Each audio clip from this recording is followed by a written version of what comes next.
peak, because it's not. We all travel to places to cover stories, and they are seeing their lives being turned upside down, and they're still working and still reporting, and that's just an incredible thing to do. Well, for this award, congratulations.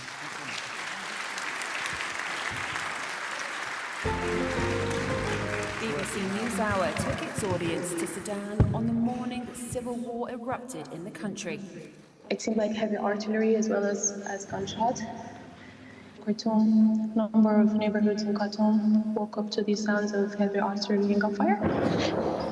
Okay, Nada. And hearing that voice, and we realized, if you need to go at any point, just go. The crisis at Silicon Valley's SVB Bank caused confidence in US and European banks to falter, as Bloomberg Radio reported. Now, Charter Jeremy Hunt has announced a deal to buy out the UK unit of the collapsing Silicon Valley Bank, telling reporters the transaction's been completed immediately, that customers with SVB UK will be able to bank as normal. It comes after a hectic weekend in which ministers and bankers... What impact is China's Belt and Road Initiative having on the people of Ecuador? Stories from the new Silk Road, the Americas. And the main country driving that demand today? China.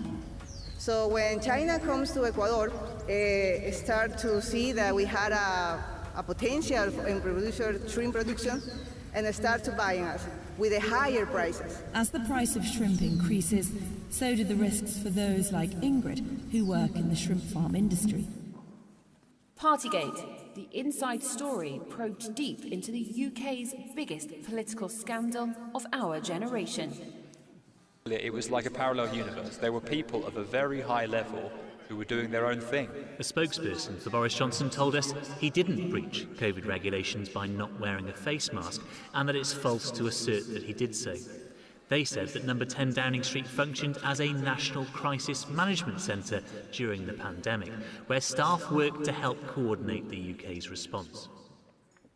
The fatal stabbing of a schoolboy outside his Huddersfield school is part of an epidemic of knife crime. Knives at the school gate.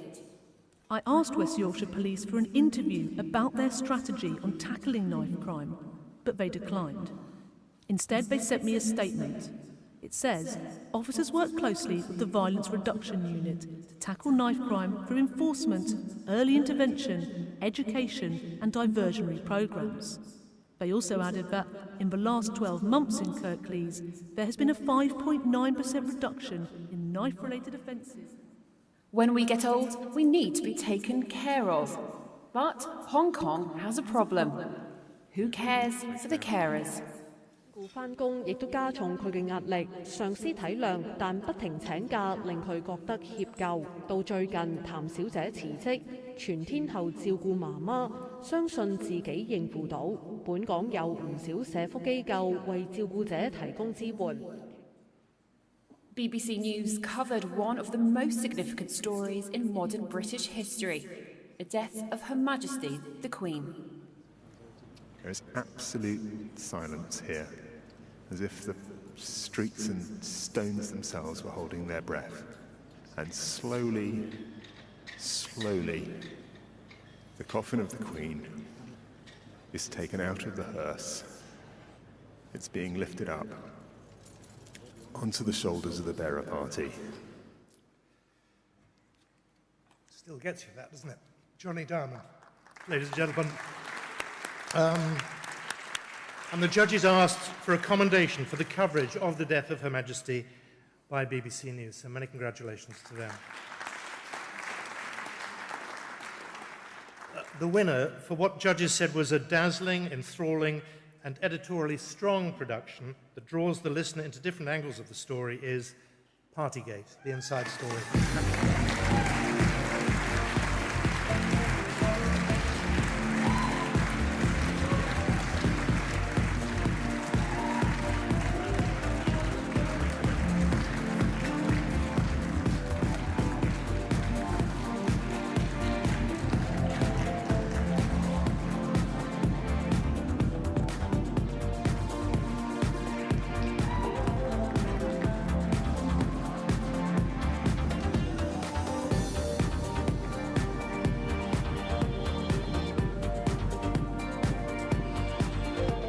Right, now, Paul was here at this very slot last year, picking up the award for television.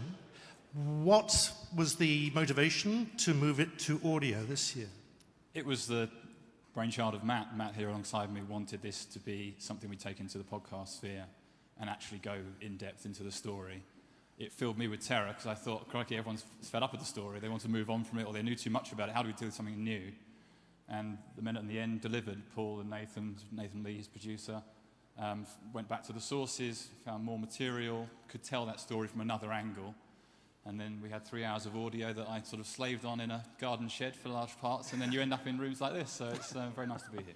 Amazing, and anybody who's watching the coverage of the inquiry at the moment is just going, yeah, I know that, saw it on ITV last year. I just wonder what particular aspects of it that still shock you or most surprised you of the coverage? I think the point where the audio was delivered, I listened to it for the first time with a source describing some of the debauchery at the party, obviously, but the joke in front of staff that they were at the most unsocially distanced party in the UK right now that then went to Boris and he didn't deny. The staff corroborating on evidence before filling in their questionnaires, shredding evidence of parties before a police inquiry was done.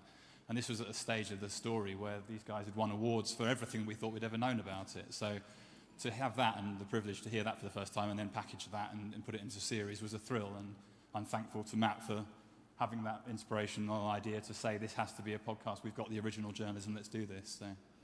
It would be remiss to have Paul Brand on this stage and not ask him, come Monday evening, who will be the UK Home Secretary, do you think? If only I had a crystal ball. But at the moment, I think Suella Braverman, actually. By Monday evening. That's Monday evening, maybe not Tuesday or Wednesday. Yeah, Tuesday onwards, all for grabs. Gentlemen, many, many congratulations. Thank you very much. Even after crashing at 120 miles an hour, Kai Steinecker wants to race his bike again. Why? Asks Rev from DW. The adrenaline that gets released makes your heart beat faster. Everything just flies by you. The noises, it's very different compared to sitting in an office space. And just like that, everything overwhelmed me.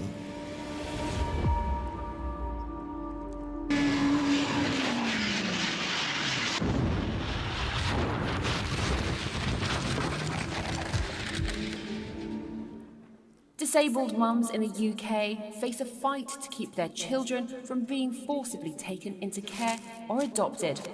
Channel 5 News investigated. I had always been told that you weren't capable of looking after me, and that you just wouldn't have been a good parent, that you gave me up willingly because of it.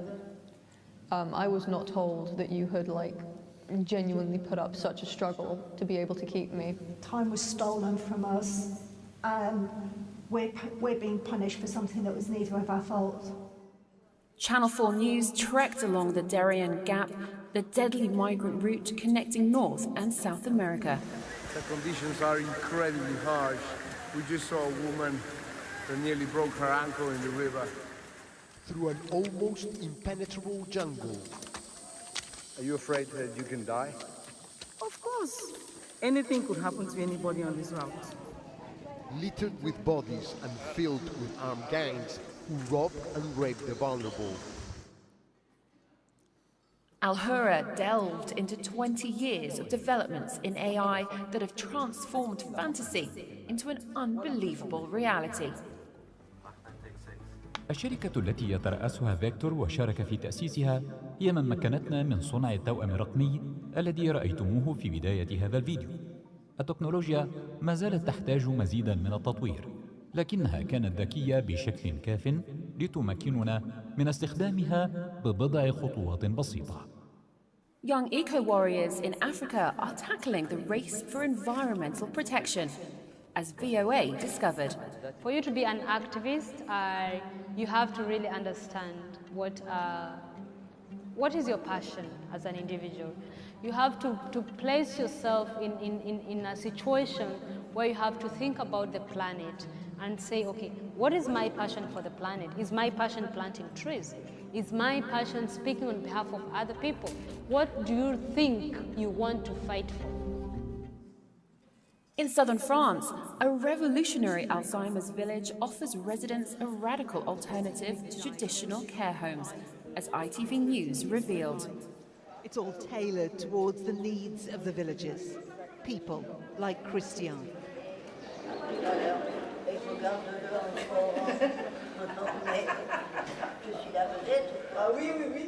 Each morning, she comes here to shop. Villagers don't need to worry about carrying money or remembering to pay, and volunteers are always on hand to help. Well, that village looks far more comfortable than a... Yeah. That village looks far more comfortable than a conventional care home, you can take it from me. Now we have two commendations. Deutsche Welle, for its story about the addiction of racing and speed. Congratulations to them. And for VOA and its Eco Warriors of Africa. Congratulations to them. But the winner in the short feature category goes to a production that, in the opinion of the judges, was utterly compelling and courageous. It's Hell on Earth, Darien Gap, The Deadly Migrant Route.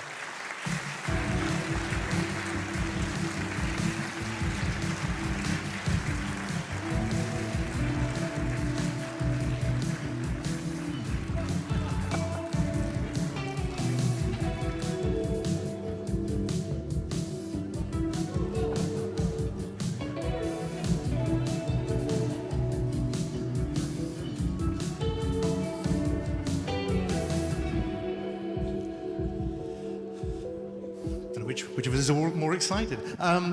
Well done. Just looking at that, we realise how lucky we are. I'm just wondering what you came away with in terms of the difficulties that you saw.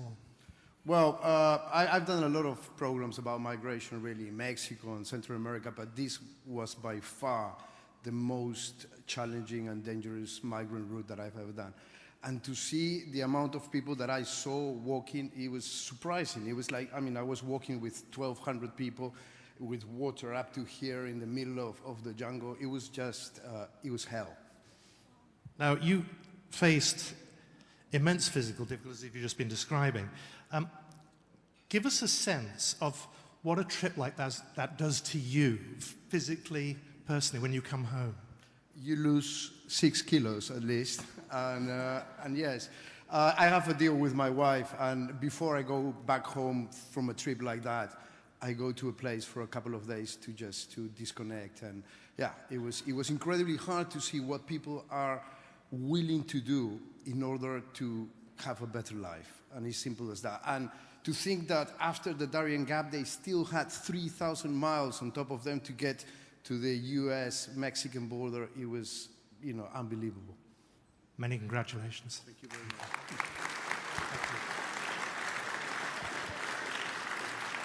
In 1985, French Secret Service agents bombed the Rainbow Warrior in an attempt to stop anti-nuclear protests. Murder in the Pacific. Throughout the early hours of the morning, we got a chance to look at the damage that had been caused to the boat. It became apparent that it wasn't a simple gas explosion. One of the divers came up. I was standing right there when he did. And he said, all the plates are going angled in. That indicates an explosion that's occurred from the outside of the boat. In 2002, Falun Gong followers hacked Chinese state TV. Eternal Spring retraces the event. 当时觉得这个方法呢应该是非常新颖的，而且呢非常有效的，而这个办法呢是很危险的。法轮功是佛法修炼，短短9日，传遍世界50多个国家和地区。梁振兴跟我说，这样可能会使这个作用会产生非常巨大。 1979 was a turning point in history in the Middle East, the year of the Islamist revolution. The Palestinian cause would be central to the Iranian revolutionaries. They now gave the looted Israeli embassy to the PLO.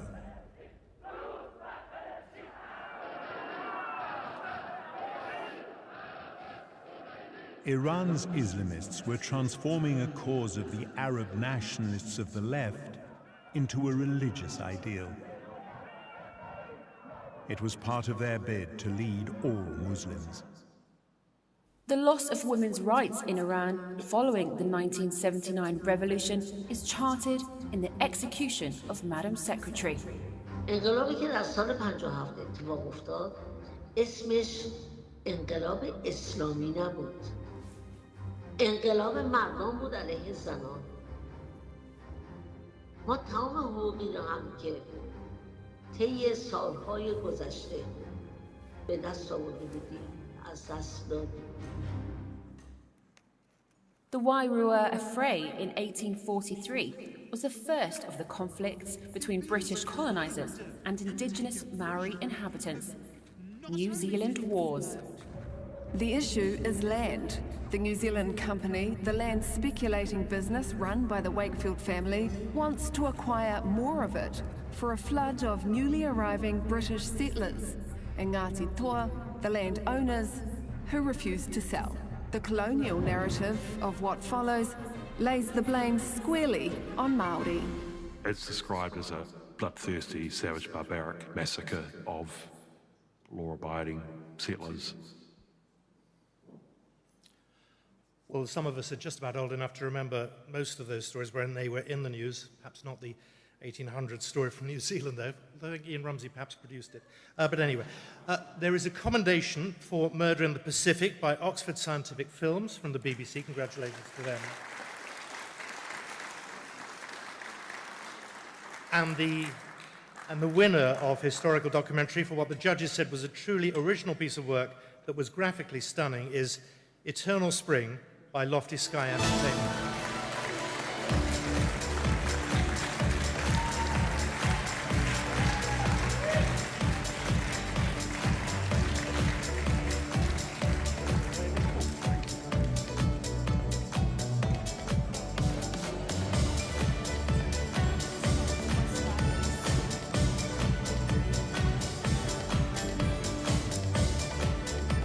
Well done. Now, one of the judges commented that the mixture of animation and footage was perhaps a way forward in educating, particularly young people. Who came up with that idea? What was the inspiration behind that? Well, I had seen a number of other animated documentaries that I really enjoyed. Waltz with Bashir was a big inspiration for me. And just seeing that when there's an artist who's tied to the story and how they can use their artwork to process their trauma and really reflect that on screen, I was really intrigued by the idea of showing that process playing out on screen, of pulling the curtain back and being able to see art as an element of the storytelling. And so in this case, we have Dashong, the artist, who's been separated from his home. You know, he's suffered all of this, and he's processing this and trying to understand this event the best way he can, which is through his pen. And I think that's just a way to bring us closer to the material and to his own experience. I'm guessing teaching people about Falun Gong doesn't go terribly well with the Chinese authorities. How did you deal with that? Well, obviously a lot of credit to the people who wanted to share their stories, because it is highly sensitive in China, and the group continues to be extensively repressed there. In the midst of making this film, so we came to know the artist by making a Kung Fu video game together, and then we learned... A Kung Fu video game? Yeah, he was drawing for Justice League and Star Wars. We make video games as well, and so we heard about him, and we brought him into our studio, and we were collaborating, and then we learned the story of why he had to flee his home. And my wife and producing partner, Masha Loftus, she's from the same city in Northeast China, not a Falun Gong practitioner. She was the daughter of a government official there, so she never had any connection with dissident or persecuted groups. But seeing what these people had went through, we said, this is a story we need to tell, but it had repercussions. So our video game that we first connected with was being published by Tencent, a major media company in China. All of a sudden, in the midst of it being published, while we're making this film, it disappears from the storefronts in China. And we're told, the government visited them and forced them to cut ties with our company. And my wife, her family members in Northeast China are visited by the Public Security Bureau, and they basically threatening through them, telling us, we know what you're up to overseas. So what we face, I think, is very limited compared to what the survivors had faced. And we feel, since we have the freedom here to tell these stories, we should work with people who've made very courageous actions to help their story be told and more people to know about it. I think there are several people in the room going, he's got a hell of a story. We'll be talking to him. Many, many congratulations. Thank you. Thank you so much. Thailand's national sport is being reborn and could be heading to the Olympics. Muay Thai fighting for the future. There's a much younger and more diverse crowd here looking for a fun night out. The highlight of the evening is a throwback to the past. Buakao Banchameg is one of Thailand's most prolific athletes. He has over 300 fights under his belt, multiple championships, and he's one of the biggest international Muay Thai stars. Has the NFL made good on its promise to compensate players who suffered head trauma while playing? Fault Lines investigates. The NFL is like the richest or most powerful sports league in the United States. And American football is also very popular at the youth level, particularly in American high schools. You wrap your flag around it, and it's just such a place of exalted Americana. I think what the threat the NFL was under, do you lose that place of cultural primacy as America's sport? Eton in Kenya is famed for producing runners, but the murder of a famous Olympian has led to a reckoning with gender-based violence, a sense of community. When I was 2 months pregnant, he kicked me out of our own home and he married someone else. He was abusive, but emotionally. The turning point is when I gave birth to Ariana. She's 7 years old now. I was more responsible because I was a mother. And I had to work extra hard, not only for me, but also her. In 2022, I'm one of the fastest marathoners. I've competed from Boston to Tokyo. I've even won Seoul Marathon. So 3 different stories looking at the challenges that exist in sport around the world. The winner for a story that maintained objectivity in emotionally powerful circumstances is Fault Lines Bloodsport.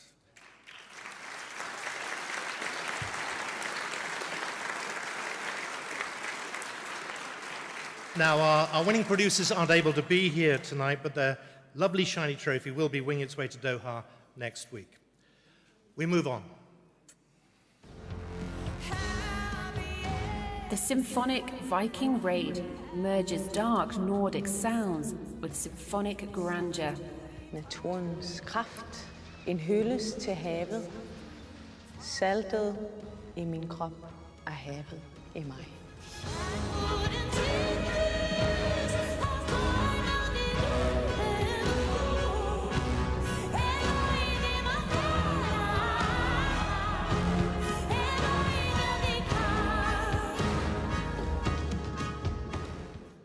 Proud Eastender Jay Blades tells the story of the people who call that area of London home.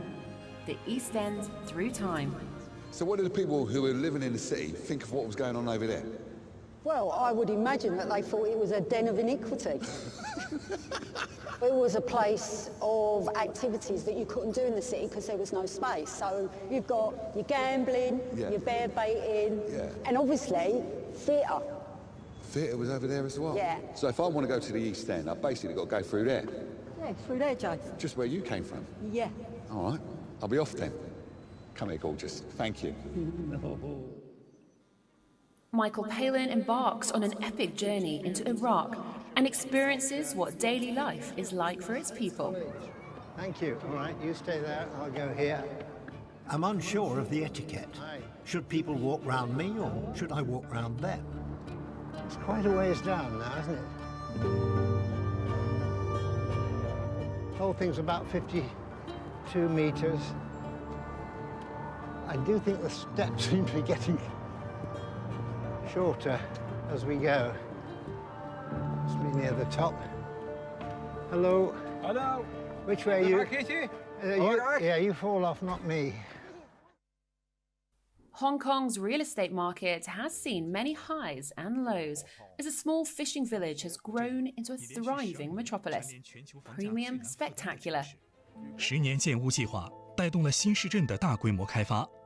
新一代新市镇荃湾沙田和屯门加速兴建，大埔、粉岭、上水、元朗也列入新市镇发展计划。Why is the extraordinary artist Frida Kahlo more loved today than ever before? This daughter of the revolution lived an ordinary life, and hers is no easy tale to tell. Frida Kahlo was a rule breaker. The way she broke taboos, the way she broke the norm was completely revolutionary and transgressive. She doesn't respect things that should be respected, like birth, blood, miscarriages. She made no concessions about her art. A new portrait of British comedian Spike Milligan's life and work is painted in Spike Milligan, The Unseen Archive.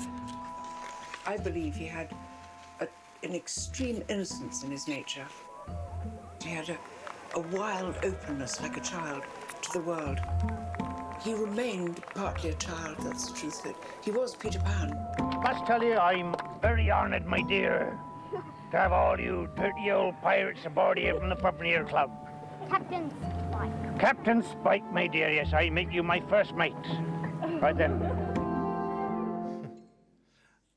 And there's more where that came from, as Moriarty would have said in the Goon Show. And when I read through this earlier, I said, well, how many in the audience will have heard of the Goon Show? So just as a show of hands, are there any Goon Show fans in the room?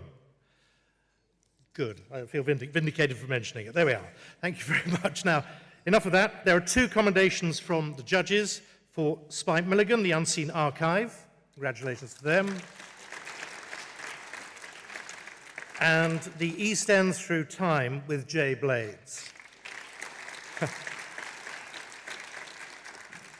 The winner, for what the judges acknowledged, was a production with impressive camera work and storytelling skills that endeared the host to everyone he met, Michael Palin, into Iraq.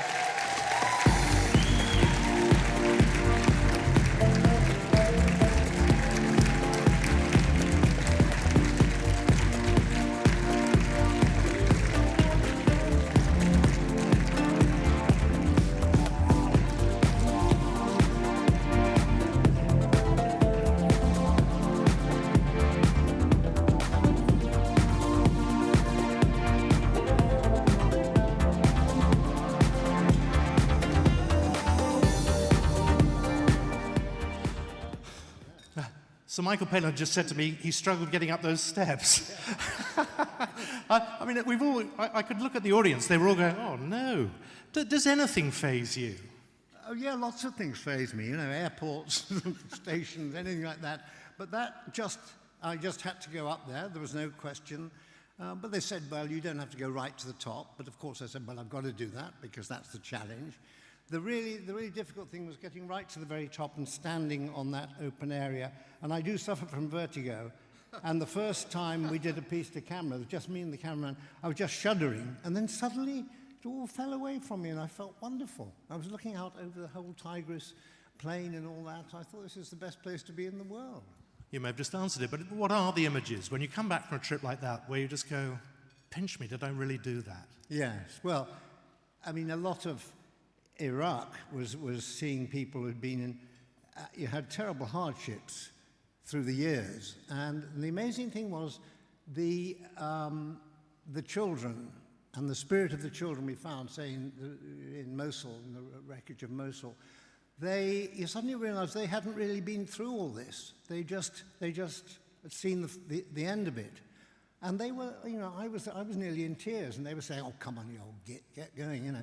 And they had a wonderful spirit, and I realized that's the spirit of the future, and that is something that I think is very, very important about a country that's been through hard times, that there's got to be a future. The children can't be blamed for everything that's happened before, and so it's up to them, and you know, they were very impressive.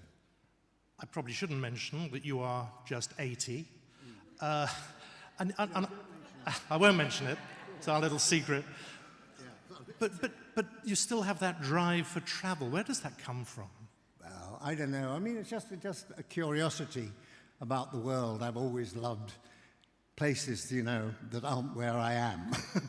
You know, I can remember when I was quite young, In fact, they used to say that when I was first pushed out in my pram as a little baby, I was put on the sort of front of the house, and I would take all my clothes off one by one until someone had to come out, put the clothes on, and take me for a walk. So I haven't had to do that now. ITN have allowed me not to, well, rather encouraged me not to take the clothes off, but there we are. That's where it started. So, yeah. And I know you've recently completed something close to your heart in terms of a project. Well, I've got two projects. One is the book about my great-uncle Harry, which started from nowhere, just a photograph of a soldier. And he was a member of the family. No one knew anything about him. Said, oh, he died in the war, that was that. And I've managed to sort of put together his life, which wasn't a very distinguished life, but it's it's the life of many, many people who died in the First World War, and I was quite pleased about that, yeah. How did it make you feel when you found out some of the stuff, obviously, that you didn't know before? Well, I mean, it's quite a gripping story, and I think I felt, why was he neglected? What went wrong? Where the rest of the family, all high achievers, what was it about him? And I think it was that he just didn't fit in. He was a very independent thinking guy.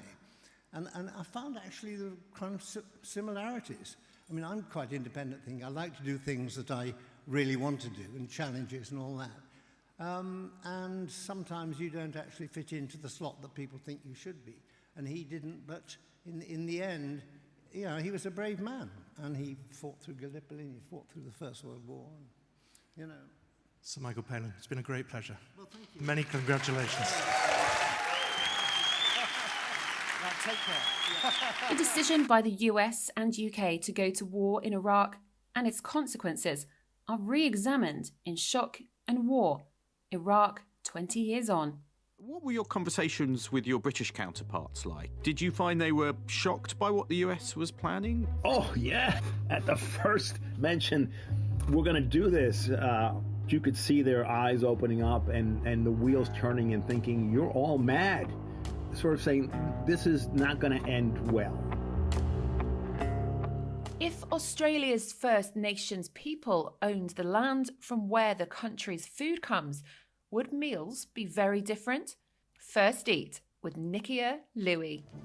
Cooking like rabbit stew, and that brings back all those memories of that sort of, you know, going out and all the things that he taught us about, you know, trapping the rabbits. You know, sometimes we used to shoot the rabbits, like I could shoot a gun when I was only a young girl. The legacy of the Good Friday Agreement is examined in Westminster Insider, Inside the Room. Incredibly, the UUP never addressed Sinn Féin directly in the talks. If Gerry Adams or Martin McGuinness spoke, it was as though they hadn't heard them. They spoke only through the chair. It never defrosted. It was always like that, right throughout the weeks and months leading up to the agreement. There was no love-in, there was no defrosting of the relationship. What will be the effects on oceans and livelihoods? Dumping nuclear wastewater from Fukushima into the ocean. 他们如果排放在黑潮的话，黑潮是全世界会回流嘛，这是有点关系的。对啊，日本排放不能排放在大海里面吧？这是流水会变动很多东西，会流到别的国家。那他怎么不挖一个坑倒在他们日本？ 20 years ago, there were hopes that the removal of Saddam Hussein would lead to Iraq realising its vast potential. Has that happened? Asks Iraq 20 years on. Neighbor starts fearing neighbor. Neighborhood starts fearing neighborhood. And I think that's what we saw. And again, it goes back to who was in charge of making 2003 happen? Who was in charge, entrusted with making it succeed? Finding Samantha tells the story of an Australian woman who created over 100 fake identities and lived a life of lies, fraud, and deceit. She was non-verbal. She had no identification on her. She had no money, no luggage, no bag. So, bit of a mystery, but nothing too untoward at that particular time. They just became concerned. She made some hand gestures indicating she may be in pain around her stomach, believing that she was a vulnerable young person. 2 commendations from the judging panel. Finding Samantha, congratulations.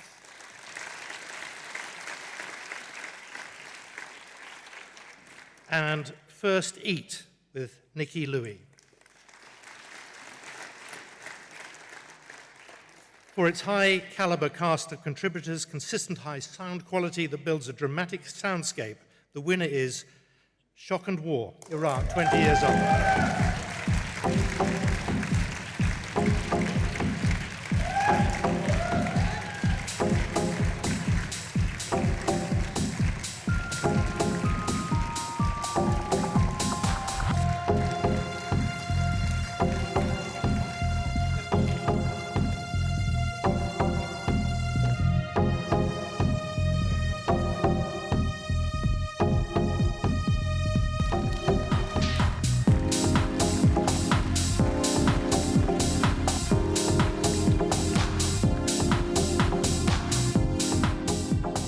Gordon Carrera, I mean, you covered, I think, the build-up to the Iraq War, and this has become something of an obsession for you. Why?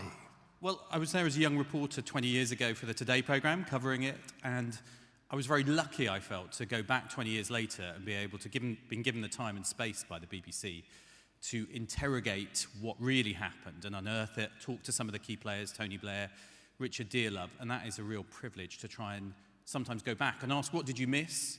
What did you get wrong about one of the most consequential events for, obviously, many countries, but especially for the people of Iraq? You've mentioned people and the fact it was difficult for them to talk, certainly at the time. What is it that you think persuaded them to talk to you about something that many of them normally would never speak about? It took years. In one case, it took a couple of years to get a couple of those people to talk, and just persistent working on them, trying to persuade them, and I think some people felt that they actually had that duty of accountability about such an event to talk about it, and persuading them that they actually needed to do that was part of the job. Well, was there a moment where you personally felt, I've cracked this story, I now get it? No, never. But I think there are moments where you get a chance to talk to people whose lives were changed by it, and I think that is as important as talking to the decision makers who took the decisions which did that. Gordon and your team, congratulations. Thank you. A sadistic global monkey torture ring is uncovered in a year-long investigation. Just days old. The Monkey Haters. About 7 days ago, many almost died. Twice, she out, and I put in her, and out again. Oh, that is make me so angry. I put her head, and I like a wolf, and you know, blood out in the mouth. That's so good. Over 1,000 officers are being investigated in the Metropolitan Police. Just how endemic is police violence towards women? Wayne Couzens, killer in plain sight. Couzens sort of lifted the lid on this behaviour that's been happening for a very long time. Couzens was one of the most serious, but he's certainly not the first officer to commit very serious sexual violence against women. That really is the key that drew me to it as a journalist. It was just that there is something much deeper that's going on here. There is something fundamentally wrong with policing. RFE RL producer Vera Hirich died in April 2022 when a Russian missile struck her home. Who was responsible for the murderous attack? Цей підрозділ у складі головного обчислювального центру військ Росії. Розслідувачі співставили дзвінки працівників цього підрозділу з ракетними ударами по Україні. Колеги-розслідувачі поділилися зі схемами масивом метаданих телефонних дзвінків за 28 квітня 2022 року. Ми їх проаналізували. Зокрема, з'ясувалося, що Ігор Багнюк, його журналісти ідентифікували як керівника секретного підрозділу. At least one woman suffers sexual violence every 2 days in hospitals across Brazil. Yet, only few victims have the courage to come forward. Abuse in hospitals. Celular deixado dentro de armário no centro cirúrgico gravou todos os passos de Giovanni durante a sua 3ª cesárea do dia e registrou o momento em que ele comete o crime. um sentimento assim de tristeza, de revolta, e conviver com isso no dia a dia é complicado. 60 million euros of Belgian investors' hard-earned cash vanished in what was supposed to be a low-risk investment opportunity in Cape Verde. Pano, a stranded resort. Een suite krijg je vanaf €260.000. De investeerders doen hun betaling volledig en onmiddellijk bij ondertekening van het contract op een rekening in Gibraltar, waar de Resort Group is gevestigd. Belgen kopen tussen 2015 en 2019. Ze krijgen ook het beloofde rendement. In het begin toch. Ik heb inderdaad gedurende 18 maanden betalingen gehad, tot ineens het stopte. Does AI facial recognition software pose a real danger to democracy and human rights? Your face is ours. And as it's searching, it's going through all these photos online. Can you find something? Oh, where's that from? This one here? Yeah. So that is a group photo on Instagram. That is amazing. So that's you. I've never seen that photo before. The one that comes up with your group photo. I have never posted a photo on Instagram, but Clearview AI finds one uploaded by a total stranger. Some unsettling stories, and congratulations to all the teams involved in shining a light into the darker areas of the world. A commendation in this category to Flickr Productions for Channel 5, Wayne Couzens' Killer in Plain Sight.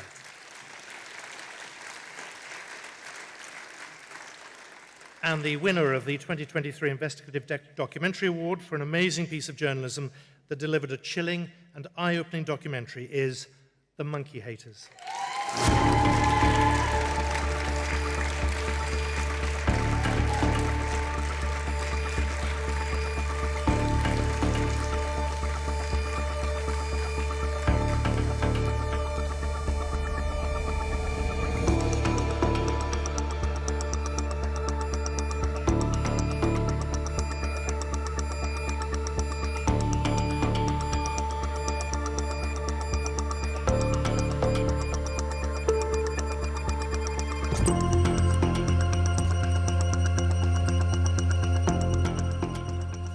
Congratulations.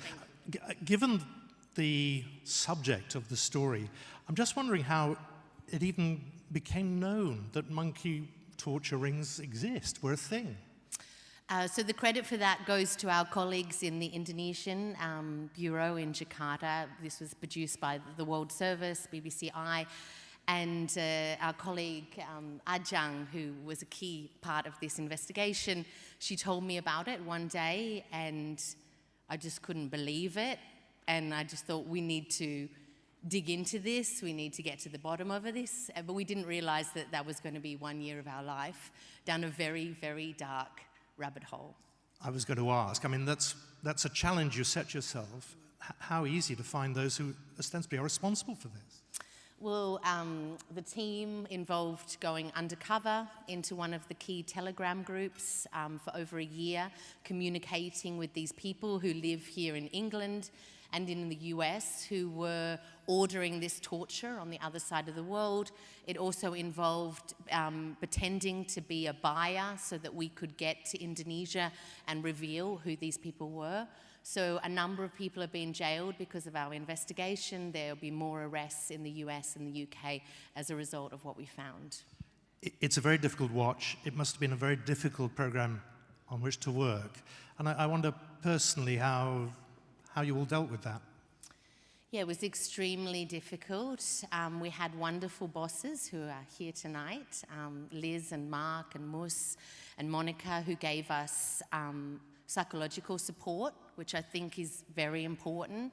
And it's very important to say that, you know, sometimes we pretend that we're robust, but you need support, you need to talk about it. And we had that, and at all processes, you know, all times throughout the process, we all needed it in different ways. And it's been an amazing team, Sam, Kelvin up here, and we really supported each other, and that's what got us through. And to Minnie as well, the monkey in the film. Our psychiatrist said, you know, she's an extraordinary monkey, and she's free, and she's going to be released back into the wild. to you and all your team. Many congratulations. In 2015, Shamima Begum ran away from London to join the terror group ISIS. Now she wants to come back. Is she a traitor or was she groomed? The Shamima Begum story. I mean, I always, in the back of my mind, was like questioning my decision, but I knew there was nothing I could do about it, so I just had to keep like persevering and going on, you know, trying to live this new life that I decided to be a part of. As she tells me this, I feel like I'm now getting an insight into the teenager who was living with ISIS. South African corruption investigator Clerty Murray and his son were shot dead in March. Carte Blanche investigates the final days before this dark, shocking crime took place. His words were he was on the cusp of subpoenaing various prominent politicians to come and testify at that inquiry. Was he able to indicate to you and Tessie who those prominent people were? Yes, he did, but you must excuse me with his murder. I'm not at liberty to divulge that. Is it about his? It's members of cabinet. Cannabis investment company Juicy Fields promised huge profits to punters. Thousands trusted the company with their savings and lost everything. Cannabis cowboys. And by the time I'd got to Berlin, I could see for myself that something was wrong. It was impossible to log in, and lots of people were angry and worried. What was going on? Was it because of the Juicy Fields 2.0 launch? Ist das wegen Juicy Fields 2.0? July 14th was the last day that Juicy Fields e-growers got to see their virtual plants. In 2016, US diplomats in Cuba started reporting mysterious symptoms that would later be diagnosed as traumatic brain injuries. The sound, mystery of Havana syndrome. Once again, her head starts to ring. She ducks behind a pillar, it goes away. She leans her head out, it comes back. It isn't just a sound this time. There's pain. And in this case, she had very intense pressure in her head. She said she felt like her face was going to just blow off. The illicit trafficking of drugs and firearms is fueling a record-breaking surge in gang killings in Sweden. The smuggling trade in Sweden. Inbakade pistoler i brödlimpor som färdas genom Europa, över Öresundsbron in i Sverige. Väl här delar han sitt bröd och kan sälja vapnen många gånger dyrare än han köpte dem för i sitt forna hemland. Marco tänker på tullarna som stått där längs vägen och bara vinkat förbi honom. Varsågod, hej då och en trevlig resa. Ingen vet vad som finns i brödet. Since January 2022, there has been an attempted assassination or kidnap of an Iranian citizen in the UK every month, all ordered by the Iranian government. Londongrad, Iran's hit squads. And that is the moment I realized, okay, my life in London that I used to think was safe is no longer the same. He said that counter-terrorism police officers working with the security service, so MI5, intercepted 5 assassination or abduction plots since November. White Smoke, America's chemsex killer, exposes a hidden world of criminal exploitation, abuse, drugging, racism, and sexual predation. And then there's groups, PMP parties, where you walk into someone's house and several men, 5, 10, 15 or 20, are naked, hanging out, having sex, taking drugs, and it can be pretty organised. You can have someone whose job it is to hand out GHB to everyone every hour on the hour to try to avoid overdoses. Well, the judges praised the sound mystery of Havana syndrome and awarded them a commendation. Congratulations.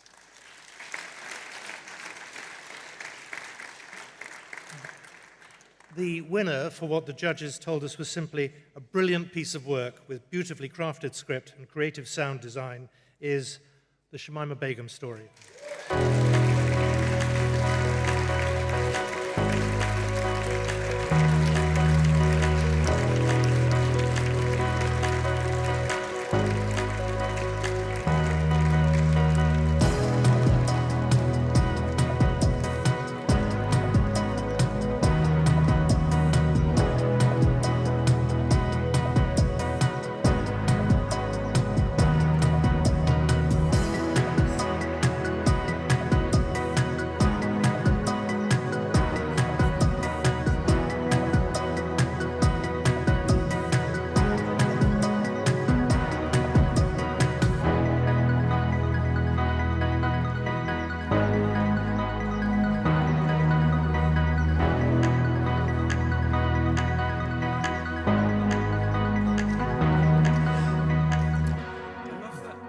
love that everyone gets to watch us pose. It's not intimidating in the slightest. Congratulations. Now, you've been following the story of Shamima Begum, I think, 7 or 8 years. And on a personal, what do you make of her? Now the Daily Mail in the room, if they're here, will be keen. She's interesting. She's 3 different people. She's the 15-year-old girl that left with a sort of massive naivety as to what she was getting into. She's got this sort of harsh logic that you develop when growing up in an extremist group. And then she's the woman who's been reflecting on her decisions and the loss of what is 5 children ever since. And you have those 3 personalities interacting in any conversation with her. At the heart of this was the question, what should governments do about people that they don't want to have as citizens any longer? I wonder what conclusions you came to. I mean, that's one of the questions. I think it was also, who was she and what really happened? I mean, so much had been covered on this story. Who was she and what really happened? Good question. I like this. There's a good dynamic going on here. I mean, at the end of the day, Shamima Begum's story has come to represent something far greater than a 15-year-old girl that sort of vanished from the streets of London. Now it encompasses issues of race, religion, migration, security. I mean, the list goes on. We all see something different in it. And I think that's what we were trying to show with the story. Does that answer your question? That does answer the question. And did you come to any conclusions as to what should have happened, what should happen? Look, it's not for me to make that decision. I think the current situation is unsustainable. Not only for Shamima, but the other sort of 1,000+ people from as many as 56 nations, sorry, tens of thousands from 56 nations that are still held there. So there's a sort of uneasy status quo there at the moment. It's a fascinating story, brilliantly told. Thank you Many very congratulations. Much. You look fantastically well. Thank you very much. There are 6 nominees for Presenter of the Year. You need to really hammer home that if you make a mistake back in Ukraine, that's you possibly dead, your mate's dead. But you also need to make sure that they're feeling confident. I mean, I'm pretty keen on going in the water in Cornwall when I come back home, but this is next level. I'm not sure I'd be doing this in February. But these swimmers are braver than me. We should point out it's absolutely freezing when you're on the beach and you're dry, so goodness knows what they're experiencing out there. Oh, hi. Here you go. Okay, thanks. So I'm glad to be heading home after 2 days of work. Let's just say the first day was a bit of training, and today was the actual day. But after 10 hours of being on the job, to be paid only $37, I mean, I've got to say that's disappointing. What you'll hear and see are the voices and words of both sides responding to the same events, to get a hint of the carnage and waste of 1 year of war. Just last Saturday, a Chinese warship was spotted near Pag-asa Island, and that's well within Philippine territory. Are they trying to taunt the Philippines and its allies, possibly? Tomorrow is, of course, the big day. So what we thought we'd do is we'd test out whether this crowd are ready for the King and the Queen Consort, OK? This is Romsey on security over there. Romsey, are you ready to walk past like the King? And we'll see if this lot will go wild. Come on, everybody, turn around and give him... Yes! The wave, the wave! He loves it. Presenters, eh? So, 6 very strong contenders for Presenter of the Year. The judges deliberated long and hard over this, as each of the finalists, frankly, is at the top of their game. So many congratulations to them.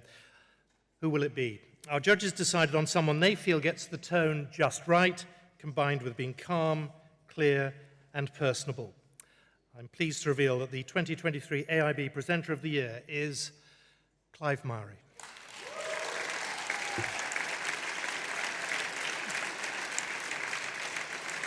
Now, anybody who watches the news knows that Clive can't be here tonight. However, his colleague, my former colleague, Chris Partridge, is here to accept the award on Clive's behalf.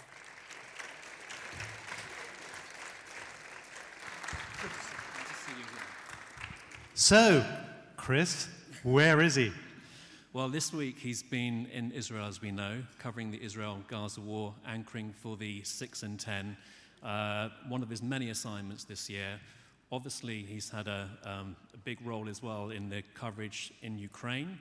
He was in Kyiv on the night where the Russians invaded Ukraine, and which was obviously a tricky moment, and extensive portfolio and extremely good presenter. And does he know he's won this award? Well, we have a film which we've made in advance, and we can play it now. Hi everyone. Wow, this is an incredible honor and what a surprise. Thank you to the Association for International Broadcasting for deeming me worthy of this award. And I'm really sorry that I can't be there with you because I'm here reporting from Israel on the ongoing crisis. I'd say one of the most memorable moments of my career was being in America covering the election of Barack Obama as president. What a moment in history that was. And the inauguration was astonishing too.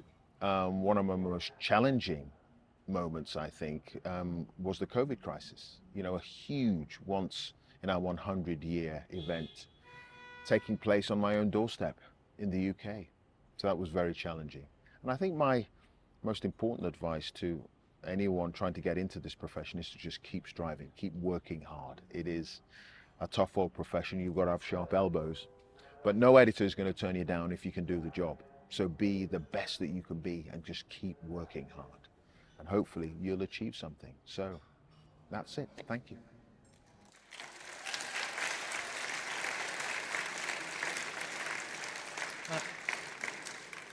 I forgot something. Hold on a moment.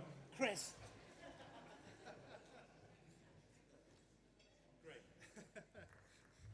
Clive Murray, ladies and gentlemen.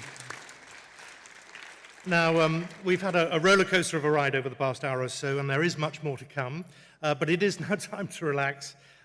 Over dinner, with the opportunity to chat to the guests, I'll be back in just over an hour to guide us through the second part of the AIBs 2020. I can see you going, there's a second part. Anyway, the AIBs 2023 will be back. Until then, here's a taster of what's still to come. Bon appetit.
Welcome back.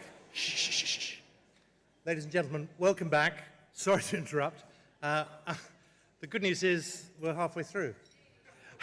I hope you enjoyed your dinner. Thank you for the 3 offers of work I've had already tonight. I've run the care home. I'm free. Let's get back to work. We'll find out the results now in our next 10 categories. Let's get going. Love Janessa delves into the murky world of online romance scams to find an adult entertainment star who is the unwitting human face of a digital con. Googling her, I discovered that she was also, according to a website I found, the most impersonated person in the entire world, with over 100,000 fake IDs using her photographs. It's hard to measure if 100,000 fake profiles is actually an accurate number. But if you search the name Janessa Brazil, millions of results come back.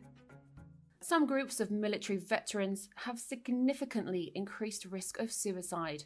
SITREP, Understanding Suicide, finds out how support for them can be improved. You know, I was fortunate, a Polish driver stopped me.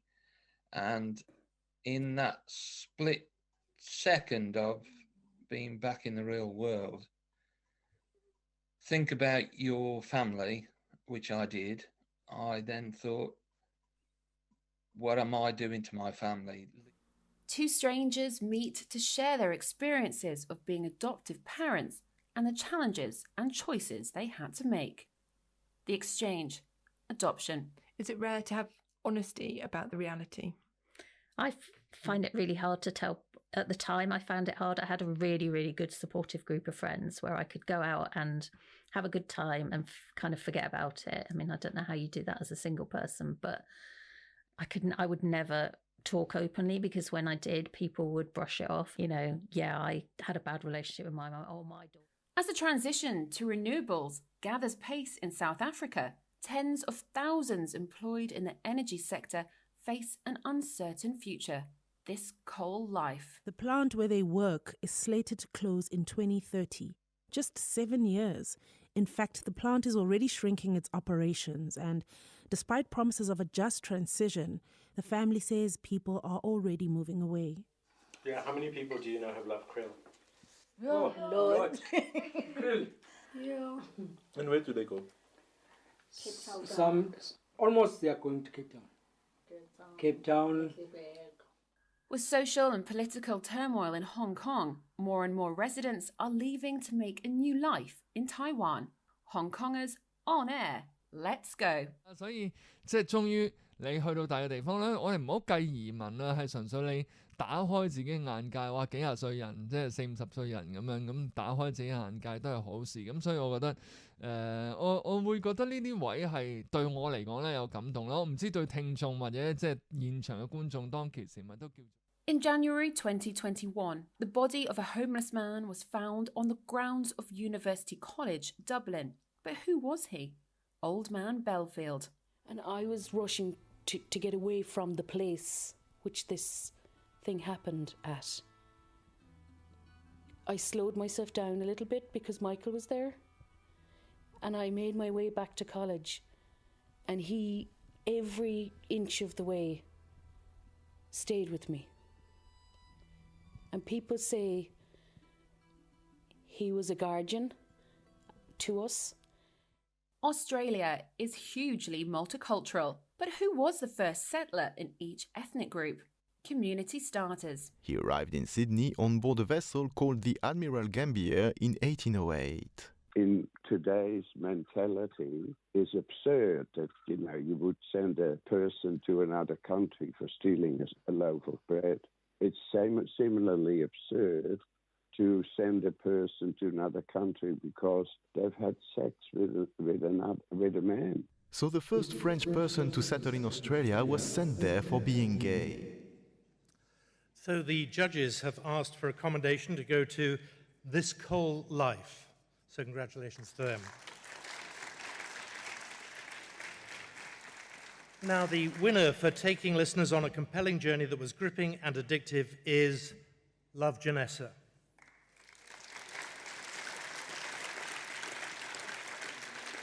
Now, I think that all four organisations involved have been debating who should be sent to tonight's celebration. As a result, there's no one here. So we'll work out who should receive that trophy, and we will get it off to them. We move on. Geopolitics came crashing into an ordinary British family's daily life and almost destroyed it. Nazanin. I haven't slept at all last night. God knows how I'll be sleeping tonight. I am so worried. I almost want to have a God-sent prophet to tell me, Nazanin, everything will be okay. They are just scaring you. You will not go back to prison. The only journey you'll be making will be to see your daughter and husband and to get to hold them. In 2008, Norwegian student Martin Magnussen was killed after a night out in London. The only possible suspect was the son of one of Yemen's richest men. Murder in Mayfair. I was more terrified of telling Odd Petter that we were no longer going to work on this than I was of telling my editors, because I knew he had so much faith in me. But the environment in Yemen has changed. Farouk's father is dead now. There are different players on the ground, and the protection around Farouk has weakened.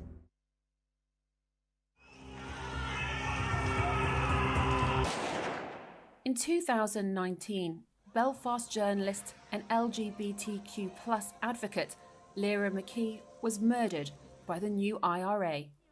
Lyra tells her story in her own words and those of her friends and relatives. She'd said to me, I got you something amazing today for holidays because we were going to New York. And I was like, what is it? And she was, I'm not telling you, but you're going to love it. And I was all right, happy days, that's grand, I can wait. Lyra couldn't wait. Pulled up outside the house, she pulled out her phone, she was all, I can't hold it on anymore, I can't keep this from me. And I was all, what is it? Thinking it was something bad. And she was all, I bought your engagement ring today and this is it. And she showed me a picture of it on her phone and I was like, Lyra, what are you doing? So you don't show me the picture? She was all, no, it feels like a really bad secret. I was all, it's the opposite of a bad secret, it's a great secret, it's a lovely secret. I mean, she'd picked a perfect ring. South Africa remains traumatised by apartheid. Can love heal the wounds of division? Love and race in South Africa. My mom was not accepting of African women. How does that feel, Pam, to listen to this, your initial reception from his family? I mean, I wasn't surprised that there would have been like, oh, she's not Indian. I tried my best to not let it affect me, because if I did, then it would just drive me insane. Personal tales and intimate stories from civilians caught in the unremitting conflict are captured in Ukraine wartime diaries. А коли ближче підійшла, то побачила, що в нього вже не було півголови і крові дуже багато. А потім впала біля нього і кричу, убійте мене. Убійте мене. А він підійшов з автоматом. Sammy Woodhouse, whose son was born as a result of sexual abuse, goes on a journey to find other mothers and children born from rape. You're questioning everything about yourself. Do I look like a rapist? Looking in the mirror, almost like I could see the man who raped my mother looking back at me. You grow up with all these ideas of who you are. You're kind and you're nice and you're loving. And then you find out you were conceived in a really violent, almost hateful way. It pulls the heart out of your world. An online community of involuntary celibate men who view women as their enemies is investigated in Untold, Secret World of Incels. This online hate does spill out into the real world. It's even landed right here, on the streets of Britain. In a quiet Plymouth suburb, a man called Jake Davison spent his time posting online, venting his anger at the world, taking aim at society, his own mum, and the women who'd ignored him. just looking at a girl, I could feel it. This was a closely fought category with the smallest of differences in marks. Judges highlighted 2 entries for commendation. Nazanin, congratulations to them. And also Murder in Mayfair. Congratulations both.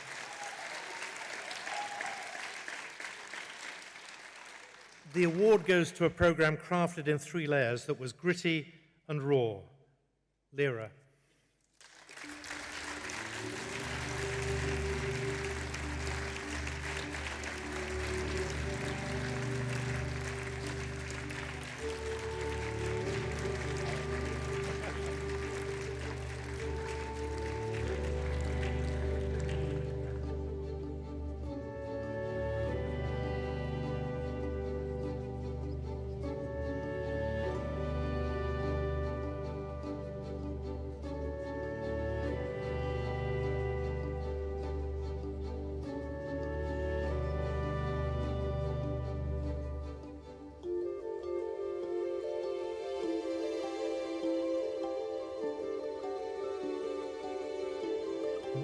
Many, many congratulations. Who's going to talk? Lyra, a short life, but a story that many people around the world have heard. Why did you want to tell it? Well, Alison Miller, the director, who sadly can't be here today, she was a very close friend of Lyra's and also a mentor to her, and helped very much with the family when Lyra was murdered. And there came a point where her story really needed to be told, and I think Ali really, in the end, she couldn't let anybody else tell that story, so it was a very brave decision, but she then brought in Chloe Lambo and worked with Channel 4 and has told that story to keep Lyra's legacy alive and to keep her message and of difficult conversations and belief, and it's a very inspiring film which I think a lot of young people throughout the world have watched and taken a lot from. I think, I'm not sure how many of you have seen the documentary, it's magnificent, but one of the things you get from that is that Lyra, from a very modest background not far from where I grew up, had no poverty of ambition. She had an extraordinary self-belief, she could be pushy, and she needed to be all of that because the odds were so stacked against her. The only reason why I'm here is because I'm director for the Centre for Investigative Journalism, and Lyra was a friend of ours. And she came to our summer conference regularly. And when she died, some of us had the idea that we should do something to try and get people who were as good as Lyra, the best and the brightest, and give them a helping hand. And the results have been humbling. So in the last 4 years, we've managed to get bursaries, mentoring schemes for dozens of very bright, working class and disadvantaged people just like Lyra, and give them a leg up. We call them the Lyra McKeys, and many of them have gone on to great things. And I don't want to come over all Bob Geldof, but if there are any flashy media executives here, any big media companies who have any money down the back of the sofa, I can't think of a better way for you to spend it than to help with the Lyra McKee bursary scheme. Come and see me afterwards.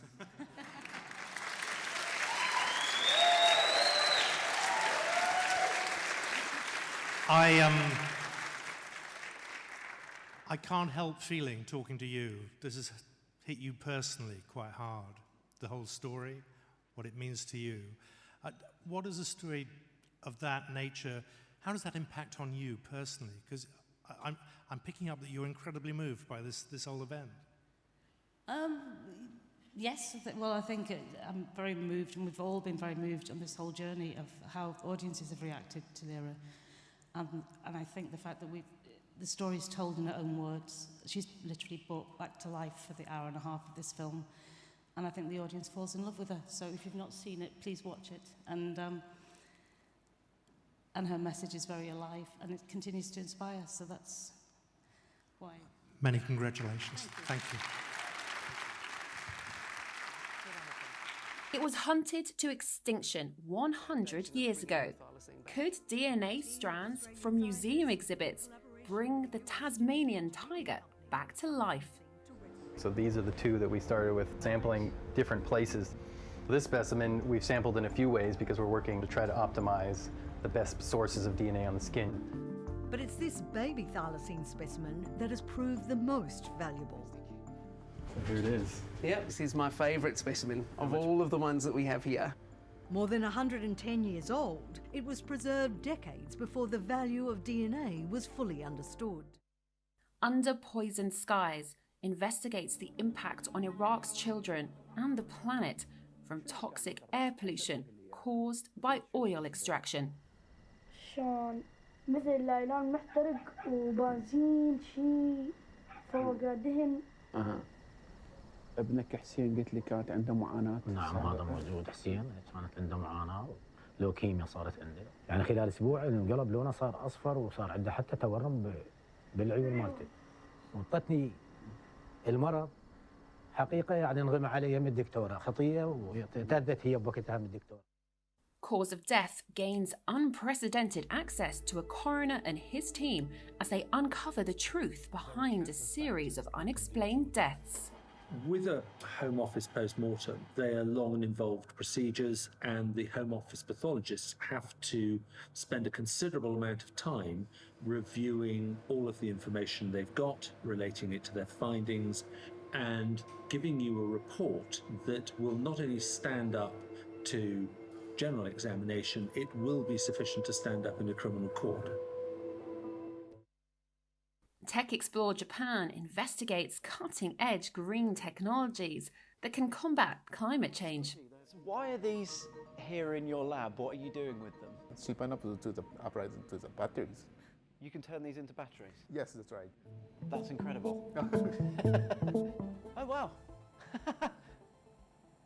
I notice you've got a phone plugged in here as well, so you can actually charge the phone too. Yeah. Oh, there we go. That's phenomenal. What incredible work. Pro-nuclear activists in Canada, France and Finland are promoting the energy source as a solution to climate change. Nuclear's promises. Young environmentalists are generally more open to our ideals than long-time anti-nuclear activists. It's very hard to say, okay, I was wrong for 30 years and now I'm just going to be pro-nuclear. But then there are younger generations and it will be much easier for these people who haven't campaigned on this topic and are not traumatized by Chernobyl or anything like that to be pro-nuclear. Marine biologist Naomi Lin has a 3-year maricultural project. It includes attaching fragmented corals onto Lego bricks for regrowth. We can do hard things. The program is about find ways to grow them as large as possible in the most efficient manner. My dream would be to see the facility become a coral nursery as a source of corals for different things like outreach, coral restoration, and ultimately contribute back to the reef and grow corals in areas that they might not naturally be able to grow in anymore.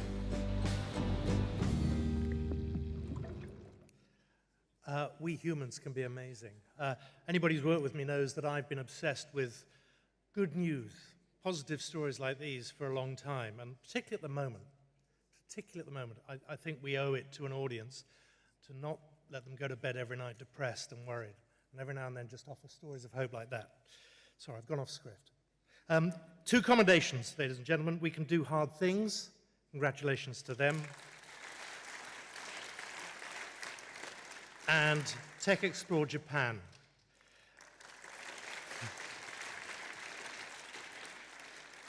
But the winner in Science and Technology for a masterful investigative piece that married strong storycraft with a compelling mix of sources is Under Poisoned Skies.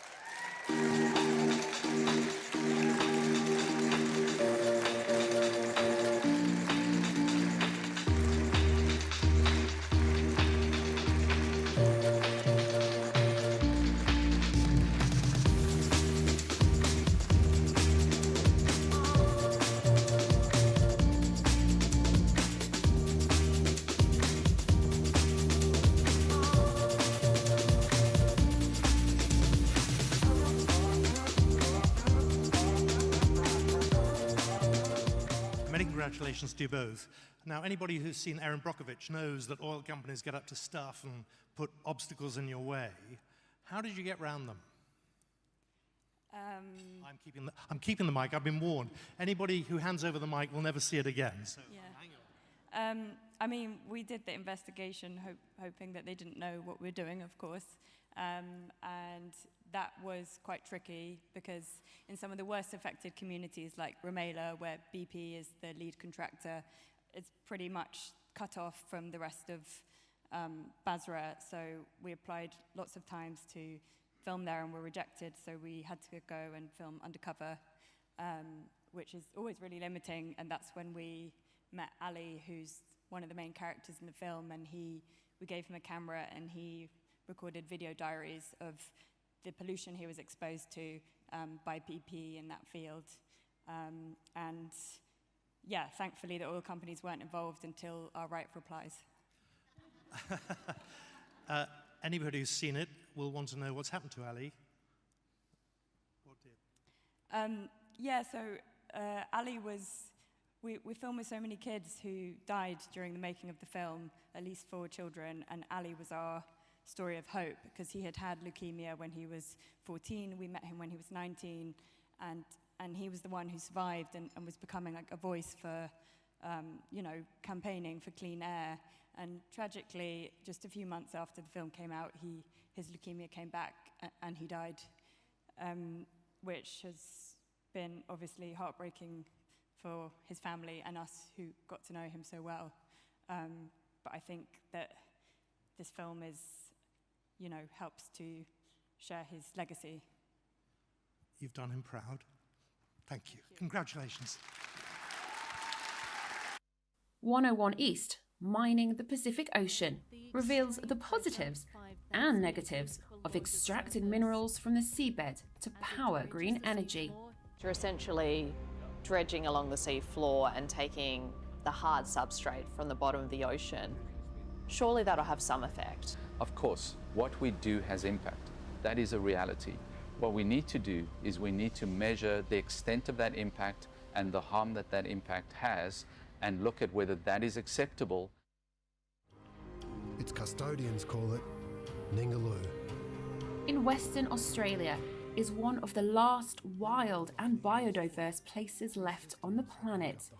It's a global lifeboat for ancient living cultures. I've been talking about this fish for nearly 30 years, and up to this moment, I've never seen a live specimen.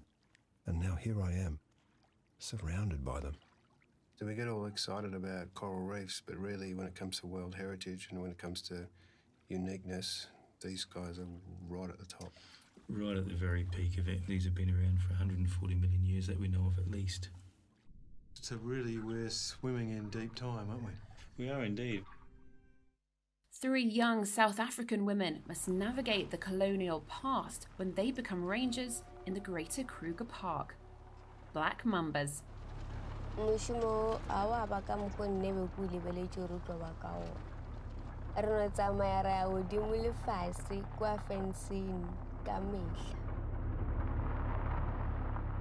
Ke hopola ba lapa laka le bagwera baka and then a ke bone mogola ka ra mošomo o ko diang ke nyaka o tšwelela ke dire o feta mo. What's the connection between nature and people? No Boundaries tells the story through the eyes of water in the National Park of the Korean Peninsula. 그래서 숨 쉬는 바다는 세상을 치유합니다.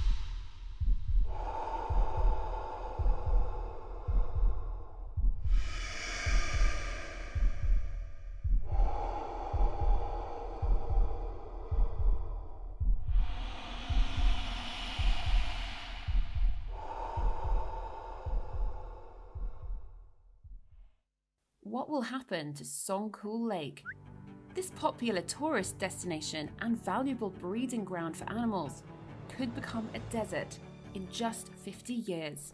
Асман трекин чоқулары шаңқайған тоо қырқасында деңіз деңгейінен 3000 метрден ашық биіктікте чалқып жатқан Соңкөлді кейінгі ұрпақтарға қандай авалды өткөрүп беребиз? Төрт тарабынан биік ашулар менен курчалып, бир кезде кол жеткис табиректей сакталган Соңкөл азыр коргоого муктаж болуп турат. Australia's Wild Odyssey is an ecological adventure across the continent to uncover the incredible connections that link all creatures on Earth. Ecosystems like these take thousands of years to evolve, but they can unravel very quickly if we don't look after them. I think from looking after the swamp, like reducing buffalo numbers, and you can see more, more red lily coming back. If you do right thing for country, country will reward you.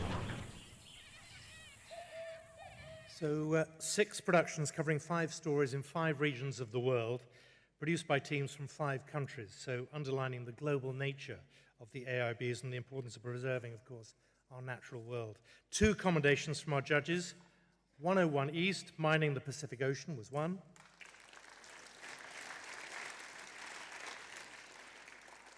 And Australia's Wild Odyssey was the other commendation. Congratulations. Our judges said that the winning entry wowed them with stunning cinematography and a beautiful music score that created a real sense of personal connection with the viewer. It is Ningaloo Ningaloo.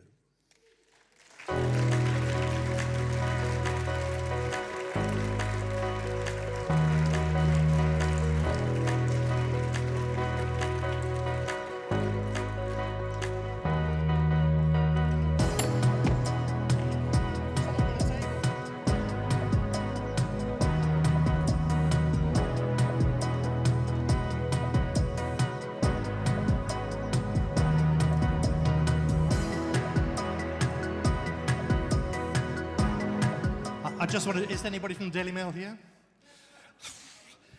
Many congratulations. You're here representing a team in Australia, so I just want to know, we're talking about one of Earth's last intact areas. What were the practical difficulties in doing something like that? I mean, a lot. The team spent, I think it was 57 weeks out in Western Australia, and it's very beautiful, but it's very harsh and it's challenging, so I think it's over 57 weeks and a large team to kind of capture the imagery, which with natural history you need to put the time in to get the behaviour. When you sit at the end of the production process and watch it in full for the first time, how does that feel? Because the pictures are stunning. I think the pictures were beautiful, but I think what really sort of added a layer to it was Tim Winton's sort of take on the world. It was completely new. It was sort of philosophy meets poetry meets scientific discovery, which I think, hopefully the judges felt elevated the series and sort of took what might be natural history to a different level, because it was a very personal journey for him. He's sort of been a conservation advocate for the region for about 30 years. So it was this is a privilege for him. He's going to be so pleased. The judges got it. Congratulations. Thank you. How are businesses helping to transform the legacy of the Industrial Revolution to lead the way to a sustainable future? Earthrise, business critical. Volvo Cars has joined Steel Zero, a global initiative pledging to use 50% green steel by 2030 and 100% by 2050. But the rest of the supply chain has to follow suit. Easier said than done when there are so many elements involved. I could stand and watch this for hours. It's like a feeding frenzy down there. The Labour Files is the largest leak of documents in British political history. It rewrote the narrative of Jeremy Corbyn's leadership of the Labour Party. Luke Akehurst is known to be the anti-Corbynista of all anti-Corbynistas. What this makes me feel is I had the sense all along that this was organised. Now, Luke Akehurst is behaving like this. It's quite shocking, really. The troubling past of Narendra Modi and his perceived involvement in attempts to turn India into a Hindu nation are the focus of India, the Modi question. He said that Narendra Modi had directed the police force to step down, look the other way. Mr. Modi and other officials at the meeting said Mr. Bhatt did not attend, but an independent advisor to the Supreme Court said there was enough evidence to consider prosecuting Mr. Modi. This is a prominent legal person who has reached his own conclusions about what is there. And I think some of those conclusions needed to be taken note of. Pincher, what Boris Johnson knew, brought into the open that despite his denials, the Prime Minister knew of an investigation into one of his MPs. What do you say to the person listening to our conversation tonight who simply says, look, I can't trust the Prime Minister anymore. He's just not telling the truth. Well, I'm giving you the absolute truth as far as I can remember about what happened. Can people trust you? Well, of course they can. And I'm telling After you. all this? I'm telling you exactly what happened, and I'm coming out to explain it because I'm fed up with people, if I may say so, Chris, saying things on my behalf or trying to say. Millions of home buyers in China are left in limbo as cash-strapped developers halt construction on homes that are already paid for. Insight: China's mortgage crisis. 是20年8月30号交房的，本来是，现在是22年，已经快8月份了，快两年了已经。给首付是我父母抽一点债，然后借了外面亲戚朋友借了一点，但我自己还有一点，就是抽了个首付，这样交过来的，然后在银行贷款贷了40万。Russia plundering gold and the Wagner Group arming the militia battling Sudan's army are just two of the findings of the long reach of Russia's Ukraine war. Arms and supplies from this Aleutian transported overland using the truck captured here and others like it. First to a Wagner base in Birao and then into South Darfur to an RSF base in Darfur. Wagner putting their thumb on the scales here to secure access to Sudan's resources through Darfur, creating chaos and terror, helping tip the balance of power in their war in Ukraine, whatever the cost. Generation Erdogan paints a portrait of Turkey's young people at a decisive moment in the country's political history. Denn in der Türkei kann jederzeit etwas geschehen. Die Wahlen finden nicht auf demokratische Weise statt. Es werden Stimmen geklaut, es wird Druck ausgeübt, den Menschen wird Angst gemacht, sie werden festgenommen, inhaftiert. Und wenn dann unser Staatspräsident die Wahl gewinnt, dann gibt es hier kein Halten mehr. Bis in die Nacht werden wir tanzen und singen, Autokursus machen. Wir werden sehr glücklich sein. Amazing programs. And Boris Johnson still seems to get a reaction. I have no idea what he's going to be doing next. Anyway, two commendations from our judges. First of all, the Labour files. Congratulations to them.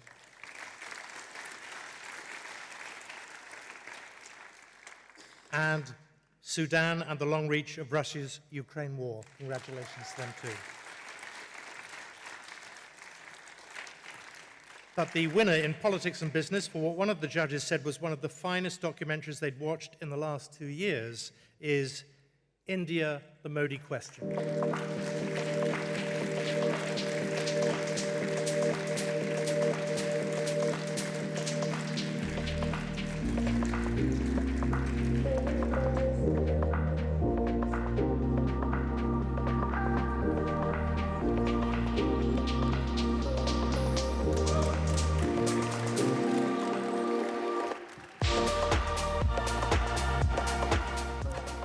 Many congratulations. A difficult story to tell, and I'm just wondering how easy it was to get people to commit to tell that story. How easy was it to get people to talk? You know, Mike and I have made programs in countries that are really difficult for journalism all over the world. This one was really, you know, one of the hardest we've had to make. Normally, wherever we go, we can rely on journalists to talk to us and lawyers and campaigners. It was really, really, really difficult, remarkably difficult to get people to overcome their fear and talk to us about what they know.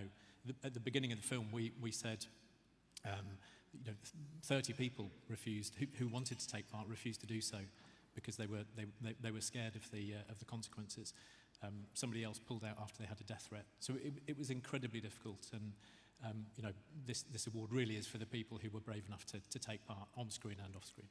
it's one thing to make the programme, it's another for people in India, say, to see it. How easy has that been to do?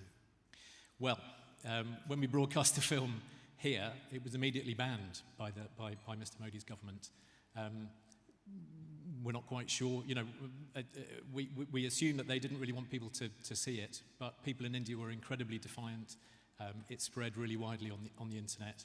There were one picture that really stuck with me was an image that was sent of people holding a screening in the street in defiance of those orders. So it's been really widely viewed now, I think.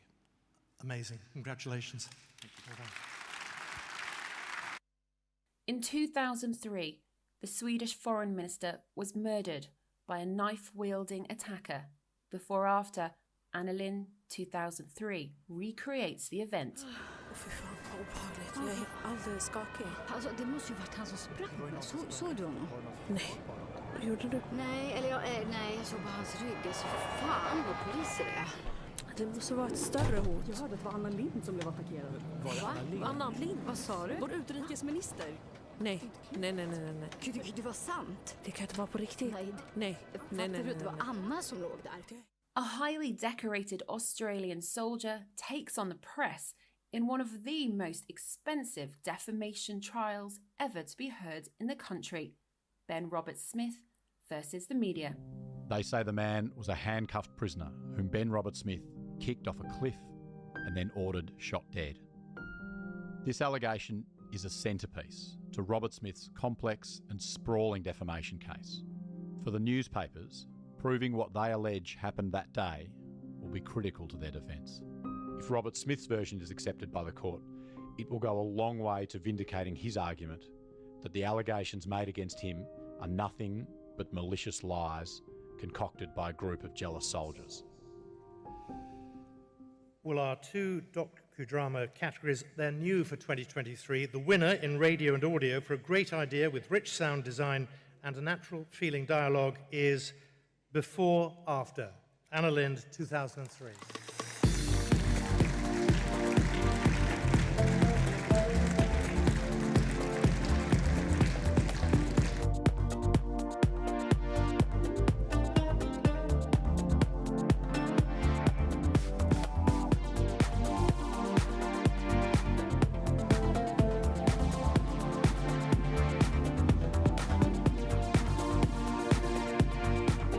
Very many congratulations. This was a story in 2003 that shocked many people.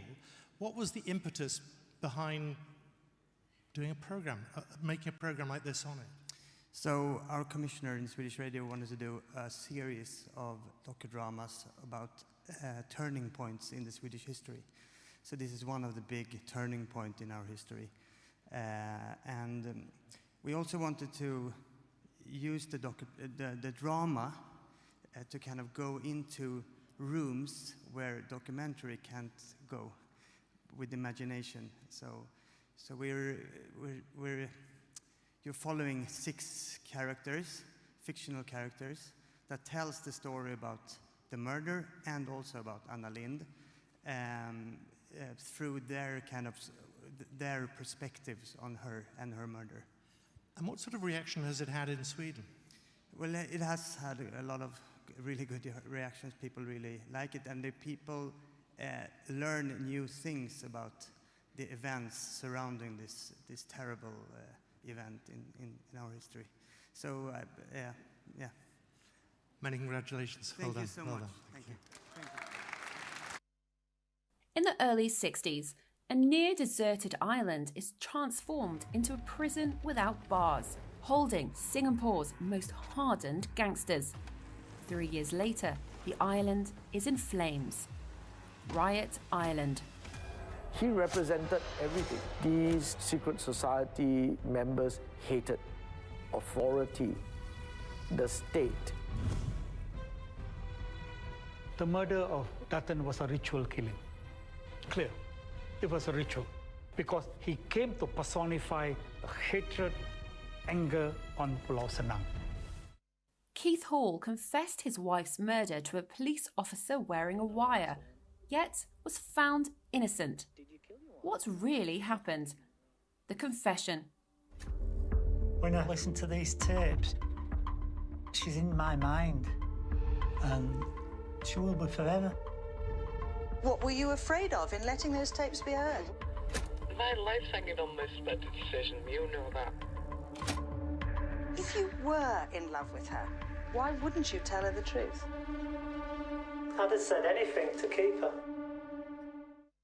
The Wahab Hassan brothers shot a detective, staged a hospital siege, and became Singapore's most wanted.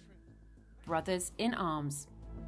So they just go into the gate and come in straight and gun pointing at me.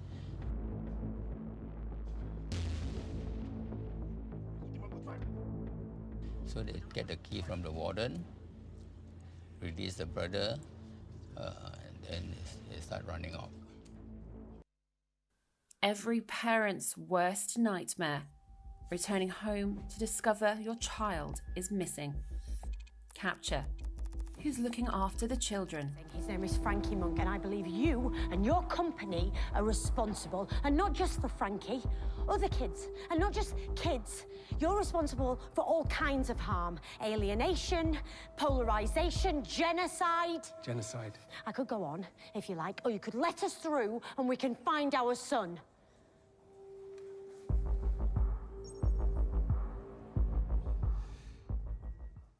I mean, as a parent, the worries of being in a world driven by this AI-driven social media, you do sometimes just wish for those simpler times, don't you? Judges have awarded the prize to a film that's riveting and is the epitome of an excellent docudrama. It goes to The Confession.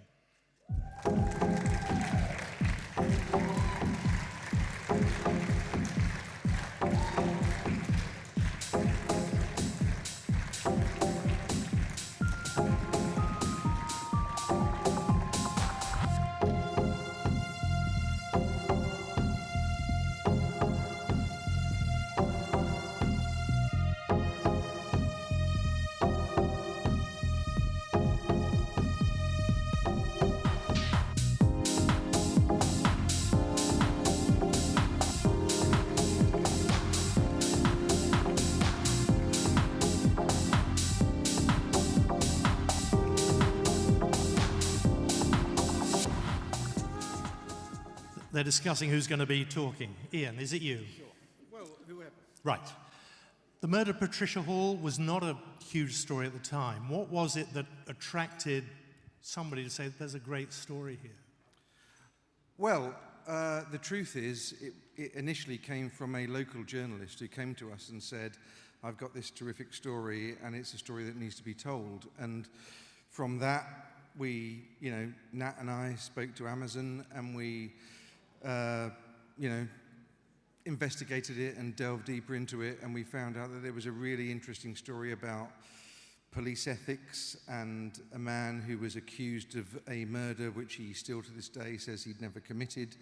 And at the heart of it as well was a family of Patricia Hall who felt that they were never really given the opportunity to grieve. You mentioned the family. What about the duty of care to them? How does that play when you're involved in a program like this? I think it's enormously important with not just this documentary, but every true crime documentary that,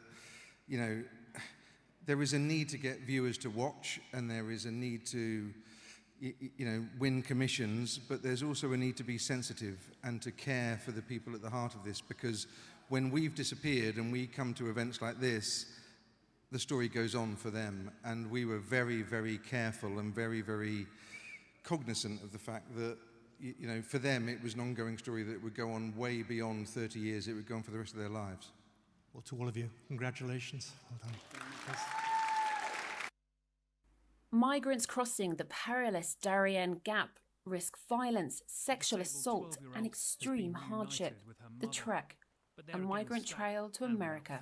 Ella en sí ella camina, pero con las bromas que tiene no me puede caminar. Se me había perdido anoche y la conseguí. Ya ahorita me la dieron, porque es que la maleta me la trajo otra persona. She says they're only here as that same medicine became unaffordable in Venezuela.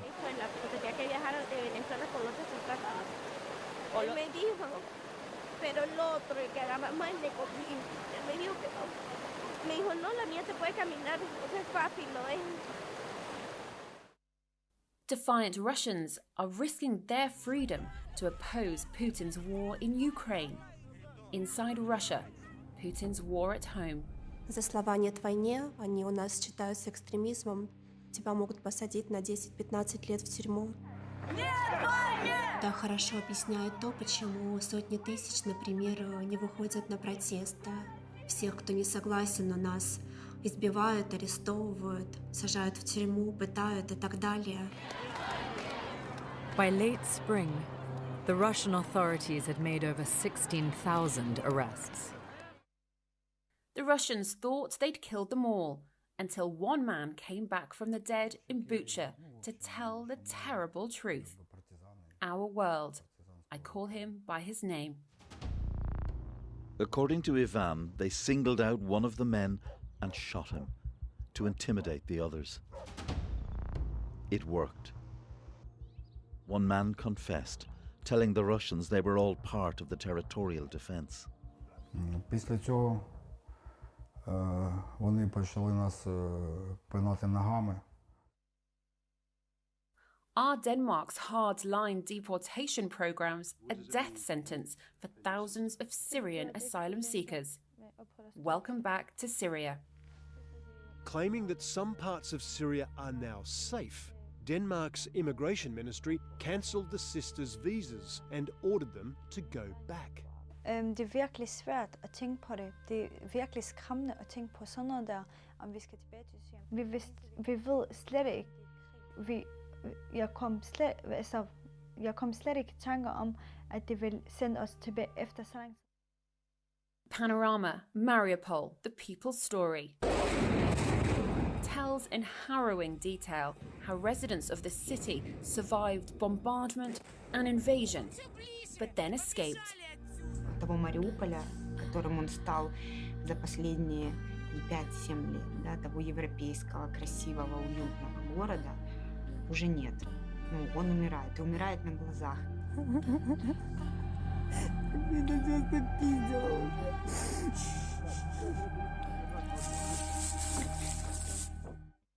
The British Army is training Ukrainian civilians to give them the skills they need to survive and to be lethal in the war against Russia. Stacey Dooley, ready for war. But 6 days of lying on the forest floor is starting to get to Artem, the jeweler with the 6-year-old son. Позиція засідки. І мені довелося сидіти 1,5 години в одній позиції. Я сидів, мені вже в мене в голові все вже отак переворачувалось, і мені казали, що я сам собі казав, навіщо мені це треба. The first testimonies of sexual violence, torture and rape by Russian soldiers came soon after the liberation of Ukrainian towns and villages, raped at the front. Хтось з них сказав, що мене вб'ють не одразу, а з Іловайську повернеться воююча частина батальйону «Восток», і я ще буду релаксом для них, для цих військових, бо їм потрібен після військових дій релакс, а потім мене закопають в якоїсь там посадці чи в лісочку в якомусь. І що моя родина ніколи мене не побачить. 7 varied approaches to revealing some of the most pressing stories of the era. And once again, there was only a point separating the finalists. Our judges have given 2 commendations. Our World, I call him by his name. Congratulations.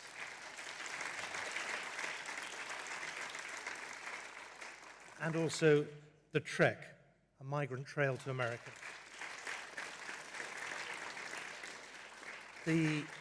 The winner of the International Affairs Award goes to a production that judges described as authentic storytelling that goes above and beyond and provides a unique perspective. Panorama, Mariupol, the people's story.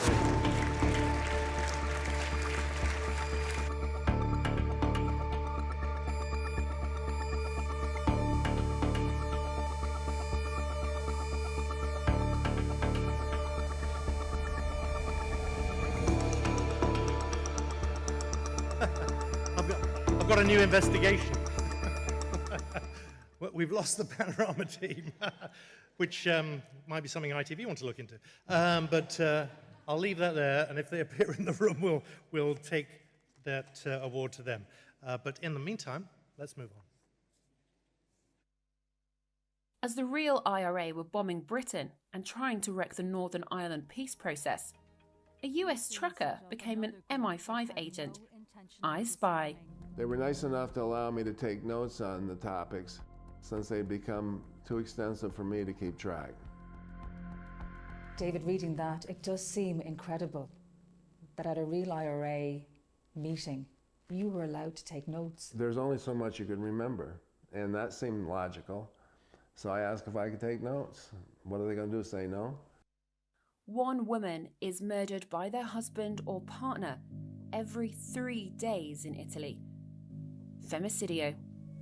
Non vi era alcun episodio precedente di violenza, di insofferenza della vita di coppia, di declino di questo loro rapporto. Riteniamo che magari non lo ha voluto esternare ai suoi familiari e magari a qualche amica, a qualche collega che aveva un rapporto di frequentazione quotidiano.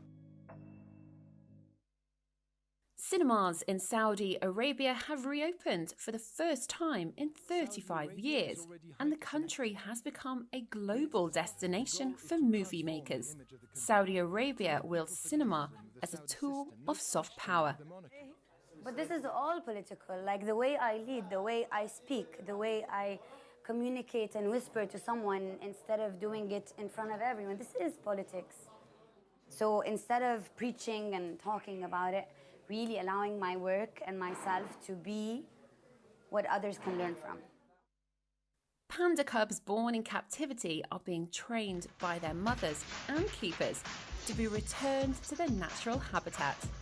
We Are One, release of giant pandas into the wild. 从开始野化到最终放归自然，熊猫幼崽要经历3个阶段。第一阶段，它们要跟随熊猫妈妈进行为期1年的技能学习。不到1岁的博斯仔和知春仔，目前正处于第一阶段。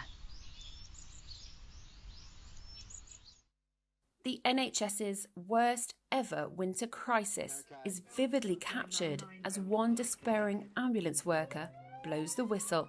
Dispatches, undercover ambulance, the NHS in crisis. So we waited 3 hours to hand over the patient to the hospital's medical staff.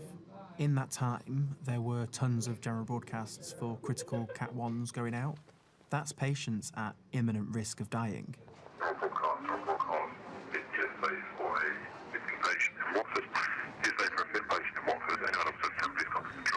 So it means that there aren't any ambulances to attend to those Cat 1 jobs.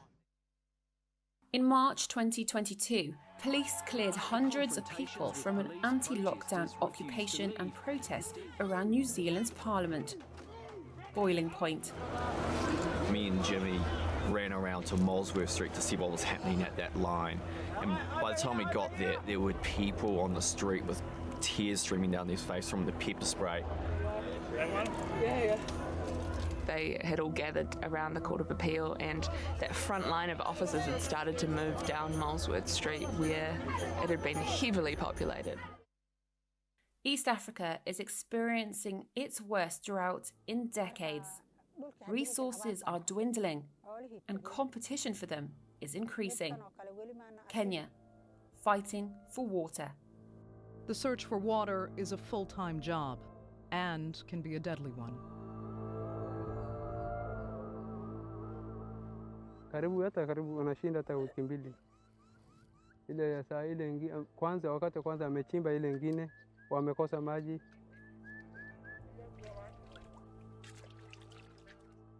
Hiyo kisima watu ndio wanachimba na mkono. Sasa kila siku wanabomoka. Watu karibu siku nyingine hata amegonga. Wampeleka hospitali. So when I had an afternoon program at the BBC, I always said, if there are pictures of pandas, put them on, you make people smile. And you've just proved it to me. I was watching them and I was watching you. You can't beat a cuddly panda. Now, the judges have ordered a commendation to Kenya fighting for water off the grid. Congratulations.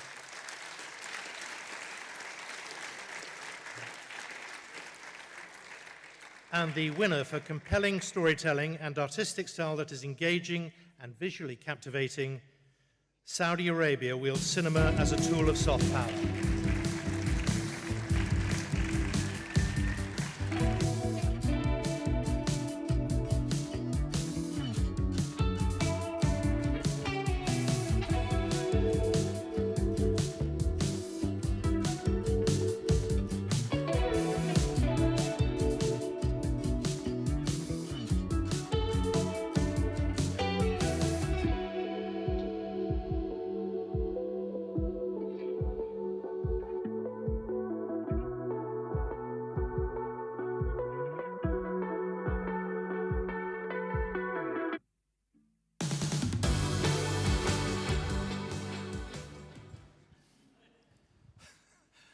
Now, I know you were assigned a Saudi minder during the filming. You brought one along tonight as well. But I just wonder how that affected how you did the job. Well, yeah, we were very surprised because we did not know Saudi Arabia at all.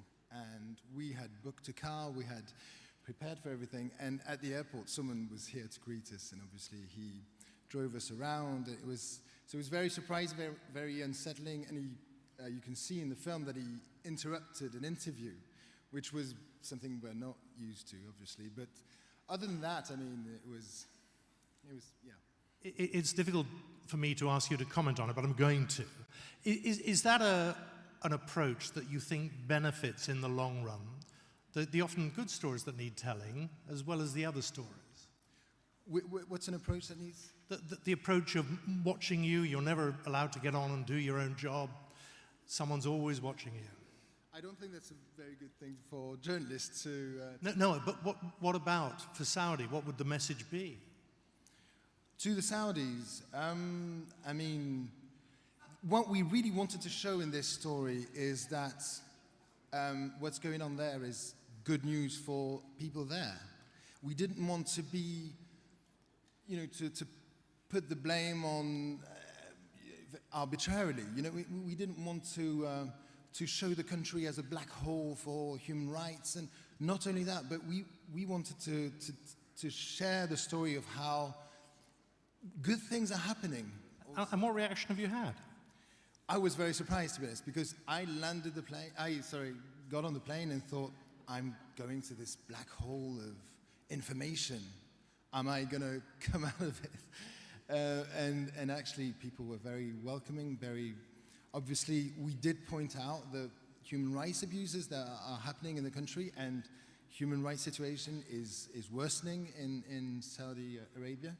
But, you know, for the young people there, some good things are happening, and that's why we wanted to stress also. Many congratulations. Well done. Thank you. There are 6 nominees for Presenter of the Year. Suzanne Kiampo. Is this why you decided to include targeted killings in the strategy against Iran's nuclear program? I'm not going to discuss it at all, my dear. Some have been admitted to by Israel, correct? I don't know. Do you?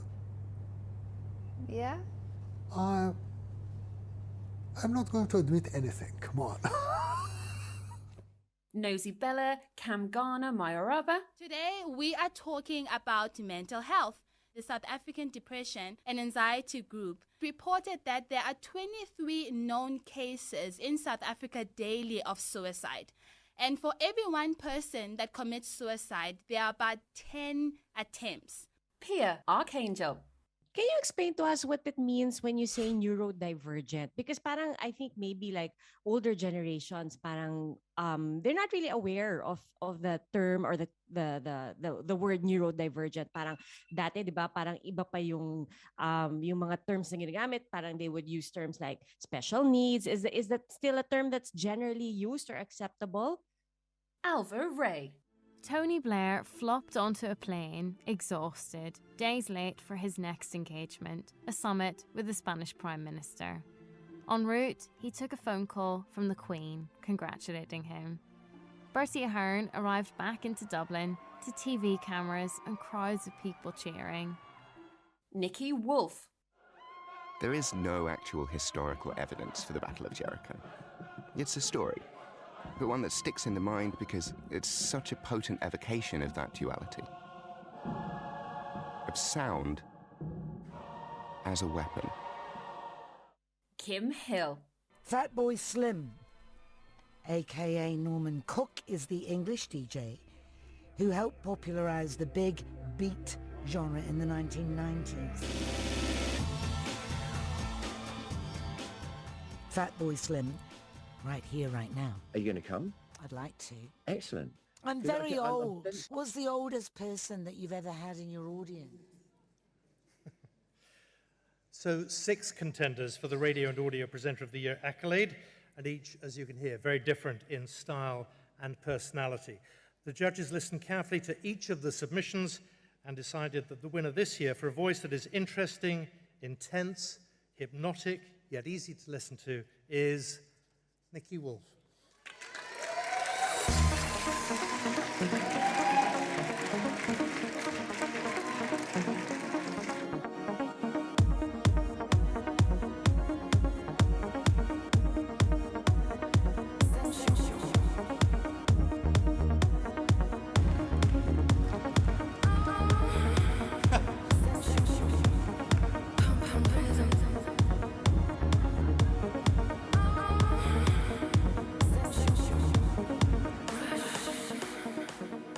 Many congratulations. Now, you for years have worked in print. Yeah. What lured you to the microphone? Well, print's dying, isn't it? That's my next question. But what lured you to radio? Honestly, it's a newer and more interesting way of telling stories, and on the show I did before, my producer said something really interesting to me, which was that podcasting especially, but radio in general, is such an intimate medium. You're speaking directly into people's ears when they're going to sleep, when they're on a long drive, when they're on a run. There's an element of sort of ASMR to it, almost. And ASMR? it's like kind of a vocal bath for the brain type of thing. Oh, I like that. All right, okay. And yeah, I really, really liked it. Also, having producers is great. I don't know if anyone else in the audience can recommend having producers. It's fantastic. It's great. Now, you mentioned podcasts, and a lot of debate now about the future of linear. You talk about the death of print. There's a lot of talk about the future of linear radio. No, but what do you think the future is, given the huge upsurge in podcasting? I think the way people engage with information is changing. I think short-form video, things like TikTok, are a lot of what the future looks like. I think there'll always be a place for stories, whether that's in print, whether that's in long-form audio, short-form audio, or long-form or short-form video. And I think it's an exciting time because there's so many new ways of telling stories. You clearly enjoy it. So what's next for you? A couple of new podcasts I'm working on, various news stories. Maybe go back into print if I haven't alienated it completely this evening. Yeah, lots of things. Nikki Wolf, many congratulations. Well done. Thank you. You get on. Can I grab that mic? Congratulations to Nikki and indeed to everybody who's won here tonight. What an evening it's been. As we draw the curtains, metaphorically, on the 19th AIBs, it's my privilege to extend our heartfelt congratulations to all the outstanding winners and commendations.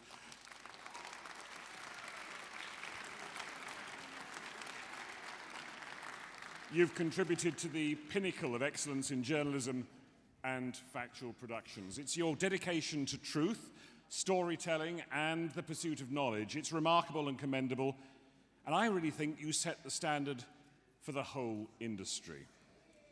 Now, lots of you have said you're very interested in seeing the programs and listening to the programs that have been screened tonight, that have been shortlisted. And every year we do make sure that everybody who comes here has access for the next 2 weeks. We're not entirely sure it's 100% legal, but We've established there's nobody here from the Mail, haven't we? Or the Daily Nazi, as people call it in Westminster. For the next 2 weeks, we'll have the programmes available on our viewing platform. You'll get a link early next week to how to do that. Don't share it with all and sundry, please. Keep it in the family. And I think also the comments that I've heard tonight have proved that actually spending 4 days, 12-hour days in the edit last weekend and into this week have actually worked. I hope you've been pleased with the way we've treated your programs. It's very difficult to pick the clips that illustrate, but I hope we've got it somewhere near right. Now, I'd like to give you some thank yous, or I'd like you to join me in thanking some people. Sorry, I've had a glass or two, but I think it's allowed at this time on a Friday night. I'd like to thank Feature Story News, who were instrumental in arranging tonight's host, Mr. Simon McCoy. Now, Simon, who's smashed glasses, let me let you into a little secret. Simon is going to be What are you going to do with that glass? I owe Church House a glass. Yes. I'm really sorry. Yeah. Actually, can I let them into a secret?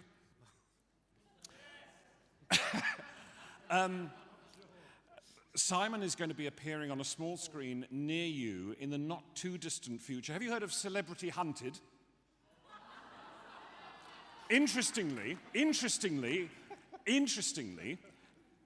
one of the hunters is in the room tonight because she has worked with us. She's got the brain the size of the planet and has worked with us in putting on conferences in Taiwan, dealing with all sorts of things. Angela Scher, who's somewhere over there, table 8, she is a hunter, and I won't spoil it by telling you that he got caught fairly early on.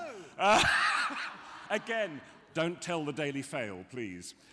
So, Simon McCoy, thank you very much. I think we might have a gift for you. Yes, it's the first one that's the most important. Yeah. We had to do it. I know what's coming. Yeah. It's a pad of bloody paper. For those of you who don't know, who may be out of the country, not familiar with him, there was an occasion on BBC News Channel 3-4 years ago? 13 years ago. 3 or 4 years ago, where he was caught unawares. He's usually having a go at people like Gordon Carrera, saying, your tie's slightly wonky 4.5 seconds before the VT insert ends. So he was pictured going to the video wall, holding this. I'm still not sure why. But we do have... Do you want to know why? Go on. So this is an exclusive. So I used to wind up my co-presenter by putting a piece of paper on the auto cue just before she was due to read it, so she had nothing to go to, which is really cruel, and you'd get sacked for. And I just said to the floor manager, there's no paper. And he said, grab this. And I hadn't realized I was the next shot. And I had to go with it. And then 5 minutes later, my boss comes into the gallery saying, the Daily Mail's been on the phone. You've just been on the telly with a pad of paper. And I thought, this is sackable. So I thought, no, I thought it was an iPad.